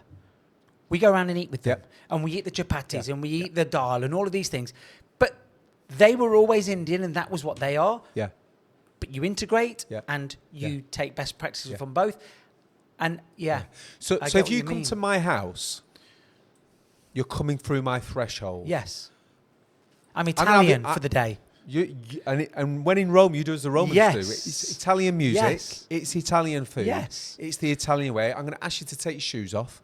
I'm going to ask you, you're not going to have your phone. We're going to chill. We're not going to have dinner and then go upstairs and watch. We're going to sit at the dinner table from 7 o'clock at night till probably 10, 11 o'clock at night and drink a glass of wine and have Italian music. That's what we're going to do. If I come to your house, I'm going to do what you need me to do, what you want me to do. Yeah. And if I need to adapt to that, I'm not going to do this. Do you know, apart from if you then cook me spaghetti bolognese, I ain't eating this. We've got your Marks and Spencer spaghetti bolognese out the microwave. Yeah, so I think there's an adaptability there. So interestingly, my name, Joseph, I'm actually called Joseph. Okay. So my dad came over in the 60s. When I was born, I should have been called Giuseppe. That's what I should have been. So what happens again is, well, in terms of that kind of connection, you hand down names. So in a family, you'll find lots of Italian families. There's lots of people.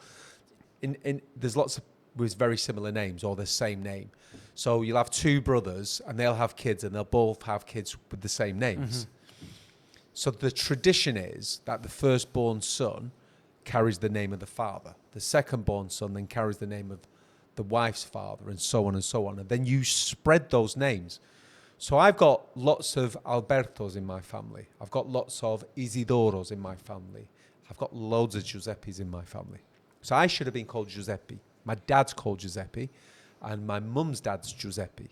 So when I was born, my parents decided to give me Joseph, which is the English version, because they believed I would be treated differently and better rather than having an Italian name. Because they were treated really badly, mate. Really badly. Back in the 60s. Really badly. Were they? So they thought by giving me an English name, I'd have a better opportunity. So my son is called Giuseppe. So and whereas we live in a very different world now. Yes. And my daughter is Gabriella. They have Italian names completely. Yeah. So interestingly, I have a British first name, my second name. But my family never call me that. I'm known as Pino to all my family. Pino. Wouldn't it be lovely if in another 40 years' time, I can have a conversation with a Asian or a black man and be as startled that their parents had a hard time as I am listening to an Italian. Because for me, it's, what? What are you talking about? Yeah. And it does show that times do change. Yeah, of course it does. And people's opinions and interactions change. Yeah.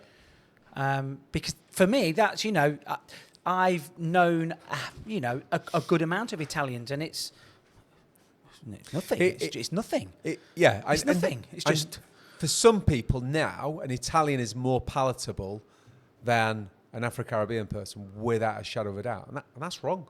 Yeah. But it's almost like that's that whole sense of with perception in terms of colour and all the rest of it. So you're absolutely right. Whereas I think some people have those, if you like, what is known as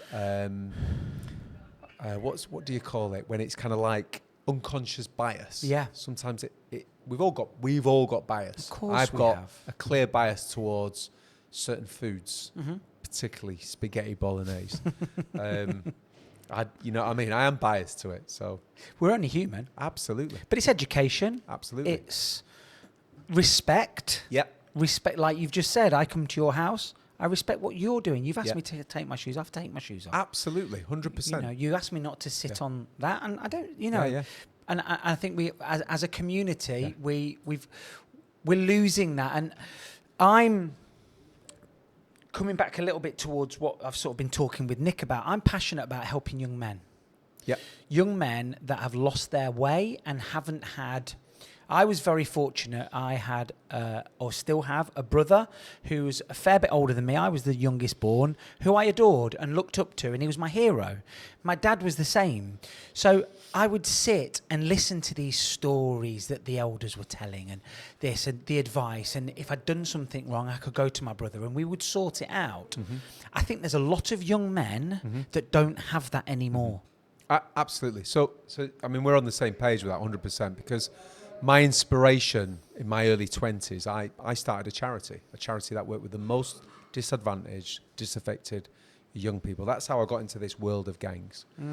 How that began, so I'm a joiner by trade. We haven't touched on the joinery stuff. So I left Manchester, came to Derby. I weren't meant to be here for long. And one night I came home from, I lived in a place called Allington.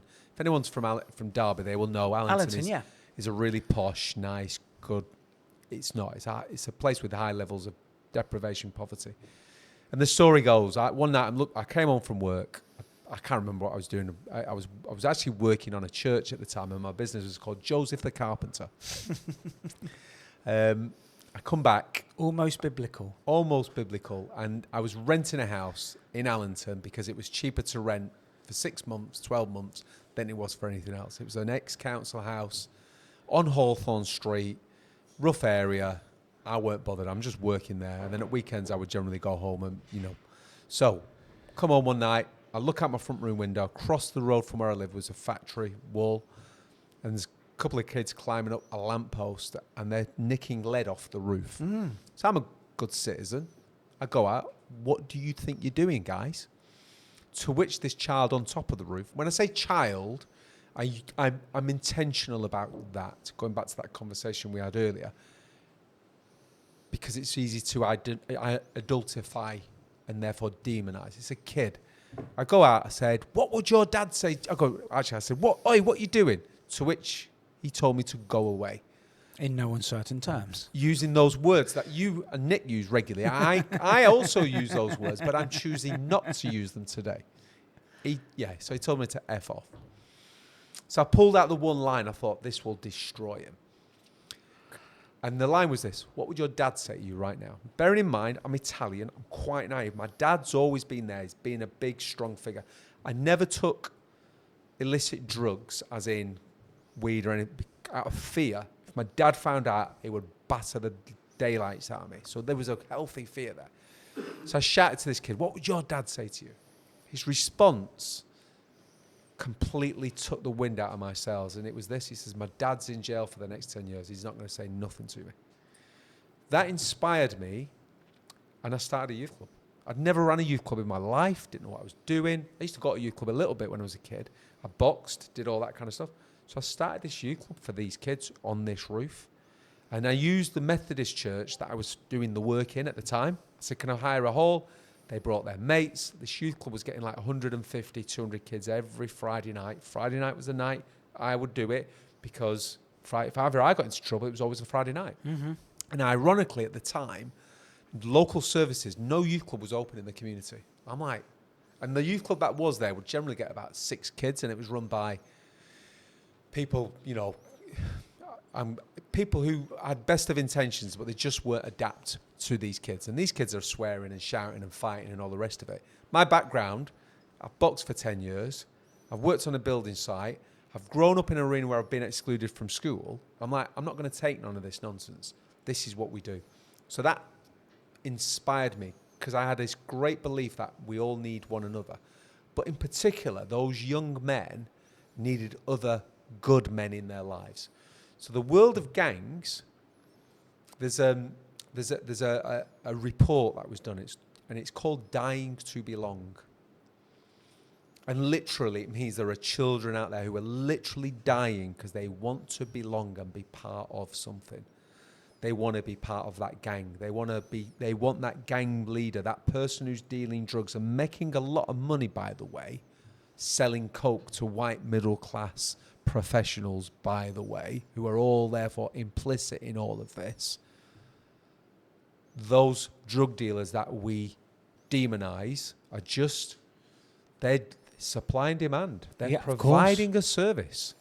As I said, sorry, that sounds really inappropriate. But it absolutely is, isn't it? Professionals, the client group in Derby predominantly were folks who worked at Rolls-Royce in Derby, those professionals. That's who buy coke, and weekends they're in a toilet seat in any pub in the UK that isn't used for snorting coke. So those kids are looking to that guy because they're enterprising, they're doing something, they're making money. And that becomes their role model. And they've learned a language of how to manage that, which is not a good language. And if you like, the currency is violence. And so I'm passionate about it. And I guess that's been a big, since I've been 23, wanted to be that positive role model. Going back to what I said earlier about the gang leader, says we're the same, but we're not, because you rule people by fear. Yeah, that's the difference. Mm-hmm. So I'm passionate about that. So on one hand, I can be mentoring, which I do, by the way, a guy who's serving a life sentence. I can equally be mentoring a guy who is a black guy, and he's part of the less than 1% of head teachers in the country. So that's a really interesting, going back to your stuff. That's so a head statistic, teacher, is it? Less than 1% of head teachers are black men? Of teachers in the UK are black men. Less than 1% of teachers. So less than 1% of head teachers are black. So to be doing that and helping, two sides of the coin there, so that's so I'm passionate about helping and supporting. And helping and supporting for me is being that person to be there and shining a light on the door, if you like. That's the door to go through if you decide to go through it. So so we're on the same page about that. Yeah. I mean, through my TikTok channel, which is done extremely well, I, on a daily basis, get young men reaching out to me. Had one just this morning. Yeah. Really struggling, gone through a lot of the same things that you've gone through: marriage breakup, suicidal thoughts, alcohol or substance abuse. And I just want to thank you for putting it out there that somebody that appears to be altogether funny-ish, whatever, has gone through all of them struggles, because it makes it easier for me to now come to terms with it. And like I've said to people, if they're struggling, I don't even know how many now. Let's say I've done 5,000 videos on TikTok, just every year. Yeah. That's a blueprint for you right there. Because I've gone from day dot, and I've tried ice baths, I've tried this, I've tried the Shilajit, I've gone to the gym, I've tried walking, I've tried meditating, and you can see it all there. And you can see the journey of me healing. Yeah. And it's there for Absolutely, yeah. So it's really interesting. When I was in Los Angeles with Homeboys, Yes. So 80% of the former gang members would be Latino. Yep. You probably had about another 5%, maybe 10% were Native American. Okay. So what we would call Indian. Yeah. You know. Red Indians, weren't they? So Or whatever they were called. one of the and a lot of those guys, it's really interesting. This is something that I want. So I do a thing with a couple of my guys, and we call it a sweat lodge. So let me tell you what sweat lodge. Let me tell you what a sweat lodge is. So this is a Native American thing. Yes. So you've seen it on the TV, the old westerns. The Indians are in their tents or in a cave, and they've got fire, and they're boom, boom, boom, boom, boom, and it's just like it's like steam, and they're on the pipe and so on, yeah. And they're all sat around. That's a sweat lodge. So the concept of that is. This is what one of the guys told me. He said the concept of a sweat lodge is. So they'll do it once every couple of months, and they'll go away into the mountain, into the holy territory, and do a sweat lodge. That's what they do. Men, it's just men. And they said there's a couple of reasons for that. Number one, men don't have a natural way to emit toxins from their body. Women do. They're blessed with the premenstrual cycle. So I don't know the science. I'm just telling you. Yeah. So by going in a sweat lodge where you've got these fires and hot rocks, it's effectively a sauna. Yeah. It enables you to emit toxins, physical toxins out your body. The second thing is what they do, and the reason they do it is they have the conversations that they don't want to have in there. So we're going to talk about things we don't actually want to talk about. And that's what they do in a sweat lodge. So it's the physical and the mental stuff. So me and a couple of guys said, we need a sweat lodge. It's a metaphor. We'll sit down, right? Where are you at right now? What's happening? And having those conversations, what you will know this. And what the work you're doing is you are, what's the word? You're defusing that thing that we don't want to talk about. And it begins to lose its power over you. Not completely, but it slowly erases away that power because you can chat. So that stuff is really, that's sweat lodge. So Native American concept, and you will know this, and I've heard you say this on one of the I've only listened to a couple of podcasts, but again, in terms of that podcast, it's the biggest killer of men under 45. Do you know what I mean? And it's people don't talk about that stuff. No. But it's not just talking about, it's that, toxic masculinity. What the hell is that all about? The reason Andrew Tate and all of those guys have got such a following is because there is some truth in what they're saying. It's not the whole truth, by the way, and I wouldn't advocate lots of, but it's where does a man go to say and share and talk? And actually, it used to be my brother. Absolutely. And my dad. Absolutely. But that doesn't exist anymore. No. And if you go back to that thing we talked about, that sphere of influence, it's less so, that family member. And many kids don't have that dad to go to. Do you know what I mean? I don't understand that, but they don't have that dad to go to. That dad isn't there to be there. So it's great. And we need, again, it connects with human connection. Going back to Homeboys, it's really interesting. They have this methodology. And again, this is about how men and women are very different. So what they do with the women, when their women are working the stuff out, they do it face to face. And they talk it out. That's what women do. The way they get the men to do it is they get them to work side by side, shoulder to shoulder, because that's how they do it. So there was an experiment done where somebody was telling me where there's a place where they actually realised mental health was a big issue with men. So they realised what they did is they got these big sheds, and they would get these men to take to the shed a problem that needed fixing. So it could be a lawnmower. And they'd find someone who was good at fixing lawnmowers. So I'm going to take my lawnmower. You know how to fix lawnmowers. I'm going to do side by side with you. And we're shoulder to shoulder. And then what happens? We're going to talk. I'm going to start talking about my life problems. And that's how men share. You will know that stuff. That's my view. And it's that side by side. That's why we play football together. It's so That's why we weird go that you're fishing saying this. together. That's why we go to the pub together. About a year That's why me ago- and Nick are in the car talking cars, which Yeah. is, Yeah, all yeah. that kind of stuff. Yeah. About a year ago, me and my best friend, he was going through some really hard times, and we were talking about ideas. We came up with this idea, and we kind of coined the name, and we were going to call it the Project U Initiative. And what we wanted to do is we wanted to, exactly what you were saying, you were saying, right, we're going to get a group of men our age, Yeah. some young lads, I and like the some fact really that you young referred lads. to me as your age. Yeah, like us guys, yeah. Yeah. Yeah. I am a little bit younger, And older than once you, a week, we're going to go and we're going to fix something.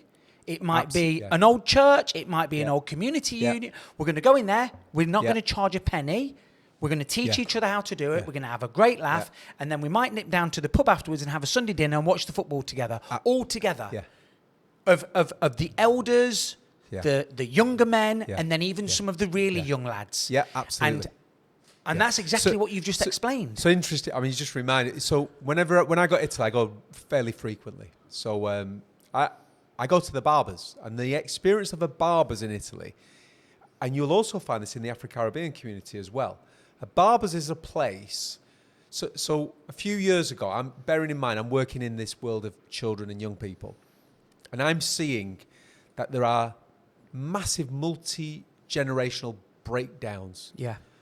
Here's this group of kids who don't know who their dad is, and certainly don't know who their granddad is. So the only people they know are their similar age band. And I don't think that's completely healthy. Because if all you're doing is hanging about with just kids, you're never going to mature, because you need those elders, those older people in life to help you. I need those elders and those older people.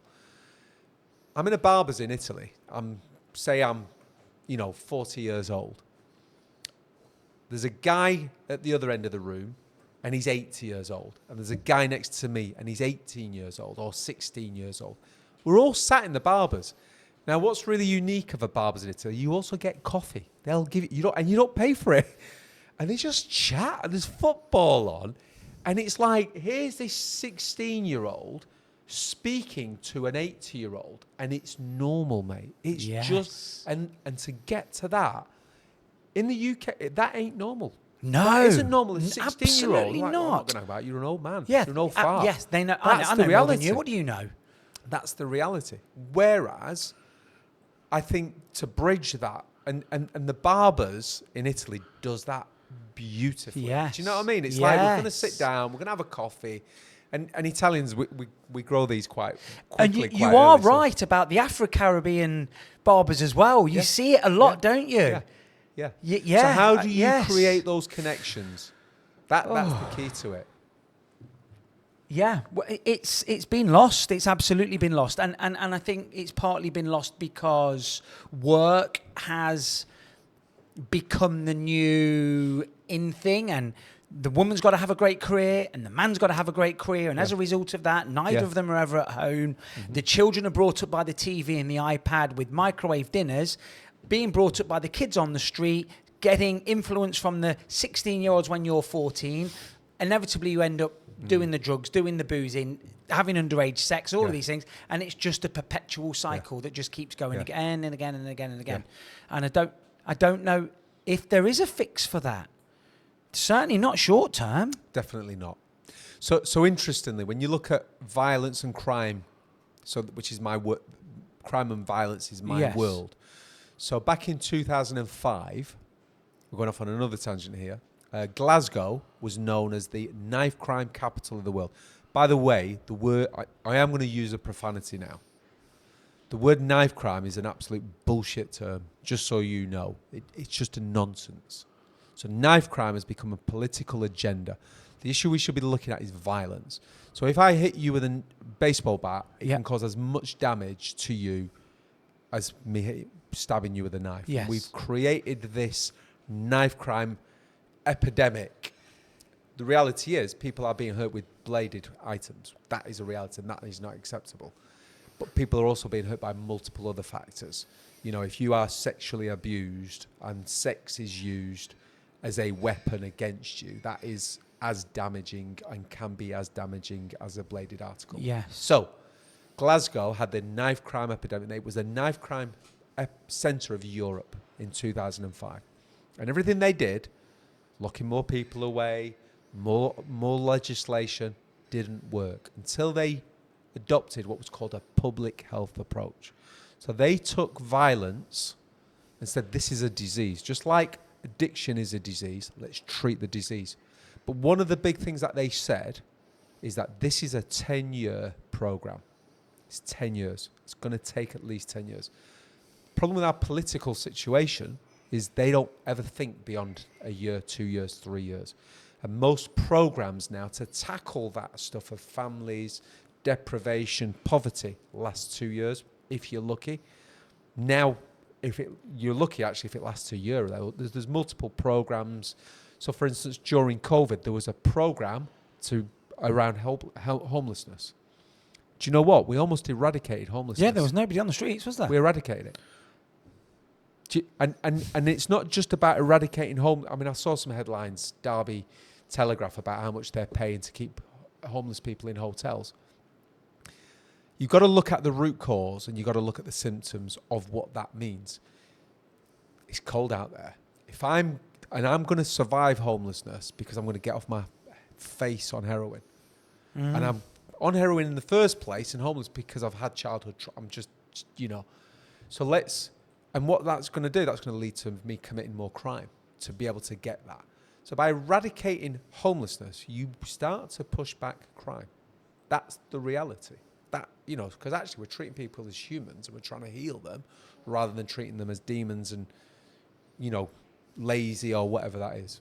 And most folks, no, not most, many folks with homelessness who are homeless, and I've worked in that field, have got mental health issues. Yeah. Serious mental health issues. And that stuff could happen I know of a story of a guy who had a job, everything was fantastic, it was great, he had kids, family, wife. She left him.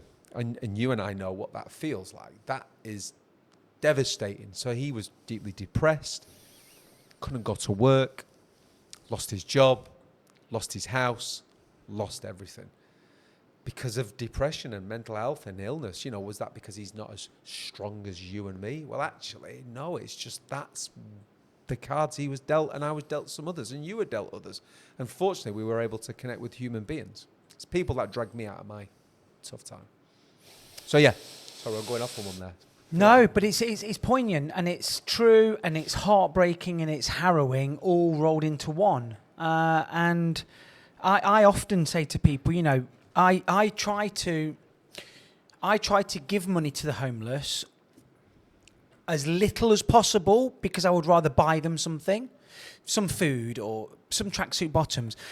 But if I do ever have to give them money because I've just not got time to do it, I'm quite often with people that say, what are you giving them money for? Yeah. They're only going to go and drink or get drugs with that. Yeah. And I say to them, have you ever had a really bad day at work and you come home and you go straight to the fridge and get a bottle of wine out and you have a glass of wine? They're like, yeah. I'm like, could you imagine being on the streets tonight at -5? Mm-hmm. The only thing that's going to get you through that is a bottle of whiskey and a wrap of heroin. Yeah. Absolutely. 100%. Let me give you another slant, because that thing of don't give people who are homeless money, don't give the poor money because they'll blow it. Going back to those conditionings in society, let me tell you a story. This is a true story. There was a mother, and she had 2 children. And she was homeless. And so a church, this is in America, by the way, got around her. They provided a home for her, and they provided safety for her and everything. And she was struggling. She wasn't loaded or anything. And then it was her son's birthday. She went and got all the money that she had and bought him a bike. The whole church were up in arms because, what are you doing, buying your kid a bike? And it was a nice bike she bought her kid. And what she said is, for that moment, I wanted my child to feel normal. Why shouldn't her child? Because my kid can get a bike, your kid can probably get a bike, Nick's kid can probably get a bike, or because I'm poor, now my kid's not allowed to have a bike. But my kid just wants to feel normal. My kid wants to be able to play on a bike just like any others. rather than, oh, you should have spent that money on food or clothes or something. It's a really interesting. So when I see someone out there and I give them money, I'm giving them money because I want them to feel normal and feel dignified and say, look, here's a tenner, mate, 20 quid, whatever it is. You do with it what you want to do. If yes. I'm giving it you, I'm giving it you. I'm yes. not giving it you. I'm not, it's not for me. With my, and by the way, there'll be times where it's very evident the best thing I can do is buy food and a drink. And I will make a judgment call on that. But I think, yes, it's an interesting one. It's a really interesting one. And equally with the lady that wanted her child to feel normal, she wanted to feel normal herself. She wanted to feel like the best person that boy or girl could look at in that moment and feel like a loved parent. Yeah. And who are you and I or anybody else to say you are not allowed to feel like that? Yeah. Because I've got this whole set of ideas and agendas and ideologies that say you've got 50 quid in your back pocket, why not buy some food for the rest of the week? You're blowing it on a bike. Yeah. It's, look, the human condition is such a intriguing and fascinating thing. I'm not entirely sure we'll ever figure it out. So interestingly, Mother Teresa, Yep. whatever your religious views are, said this. So the problem with society is this. We've all forgot that we actually all belong to one another. Yeah. That's what she said. We've all got the same second name, being. We're all human beings. Yeah. We've all got the same, and the moment we begin to believe that and act that out and live that out. So going back to the billion stuff, people say to me, what's my view on really rich? I know a lot of folks who are very, very, very rich. I actually know several millionaires. I know a lot of millionaires. And my view is I ain't got a problem with someone having a lot of money. I really don't. And if you've made that, knock yourself out. But when you've got so much money that you can't ever spend that in a lifetime, it's a bit like if you're sat on one table and I'm sat on a table and my table is full of steaks, beef, you name it, everything is on it, and fruit and vegetables, and I'm never going to finish mine and you've got nothing on your table. Why wouldn't I want to share some of that with you? Why wouldn't I share that? So it's interesting, I heard your conversation with Nick about the taxation, about eBay and all of that kind of stuff. And I know you said that you were quite supportive. I would be supportive if the measures taken with the multi-rich were as draconian as they are with the not so rich. So and that's the societal. You've got people who've got billions, and we're rich. We're part of the top 5% richest whatever people in the world, we actually are. I've got a roof over my head every morning when I do my journal. I go through my gratitude stuff and everything. We're rich, and there actually is no reason for poverty. No, there is actually zero reason for poverty. When you think, the irony of Musk, inventing the electric car. Well, he didn't invent it, but doing the electric car to save the planet, and then he's spending how much on rockets? Do you know what I mean? It's kind of ironic, isn't it? So, And these people are down in the cobalt mines, earning a penny a week and putting themselves into. It's almost like let's push this under the carpet over here. Yeah. Let's announce to the world how ideological we are and how we are interested in saving things, but we're just going to keep that quiet. Yeah. And it's money. Yeah. So interestingly, I'm not sure it is money. So, a phrase that's often used, sounding like I know my Bible now, people say money is the root of all evil. That's not in the Bible. What is in the Bible is the love of money is the root of all evil. Yes. That's the difference. So when you love it, and I'm talking greed here, yes, that's when it's a problem. If you are making millions of money and you're generous, you're kind, and you're sharing that, knock yourself out. I know many people who've used their wealth for good. And you go back in history, a lot of those guys used their wealth to help and to alleviate poverty. So I think money's a good thing. I think I've met some fab human beings who use their wealth to alleviate poverty. But the love of money, That's a big problem. It can. I've said this many times. Money does one of two things. It either brings the best out in you or the worst out in you. Yeah, it's a really good way of looking at it.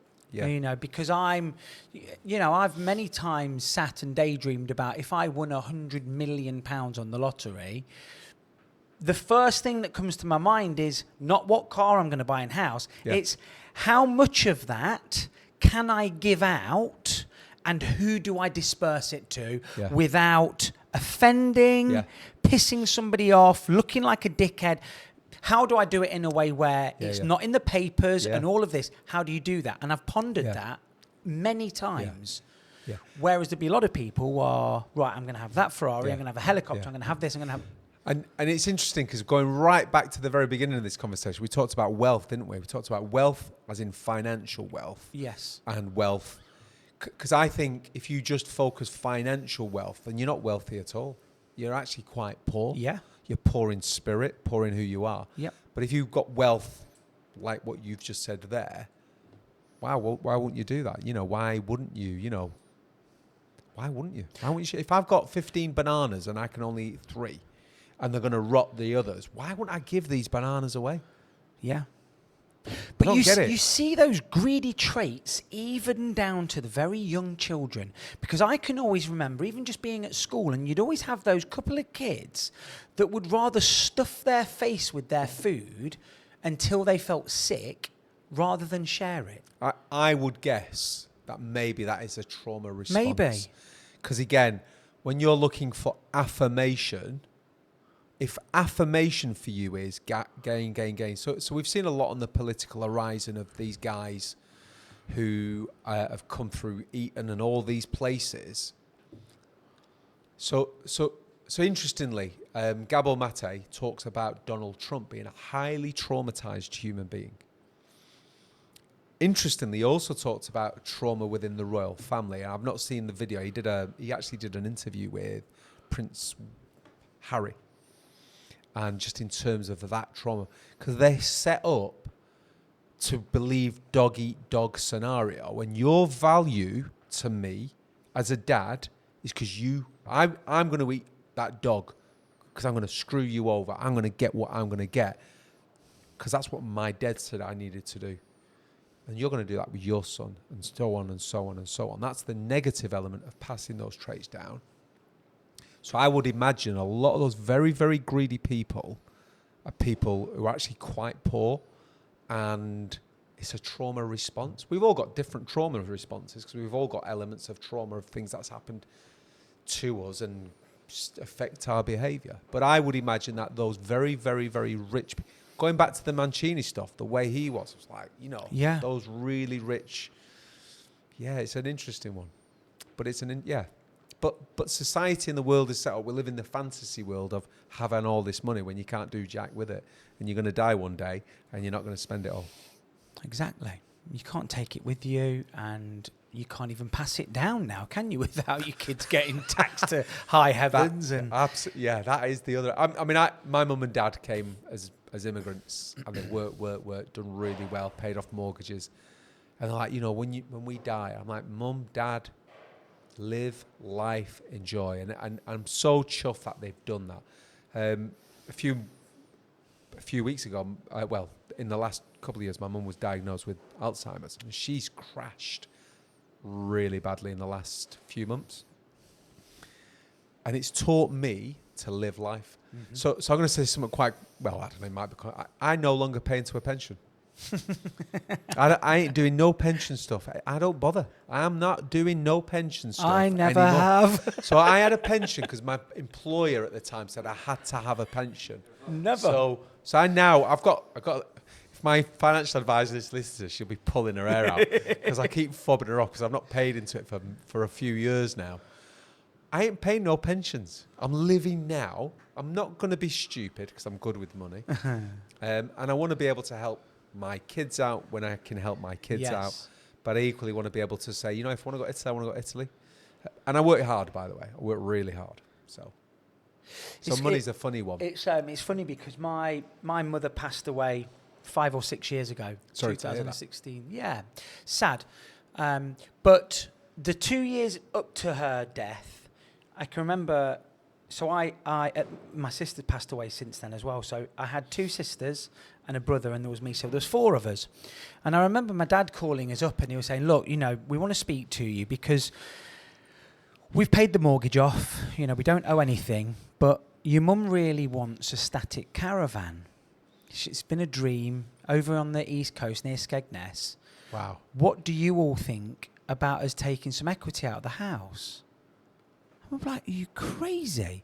Spend all of it. Yeah, absolutely. You take whatever you need out of it." And that year and a half to 2 years were some of the best that my mum had. Great. In her little caravan. Great. And who gives a fuck? Absolutely.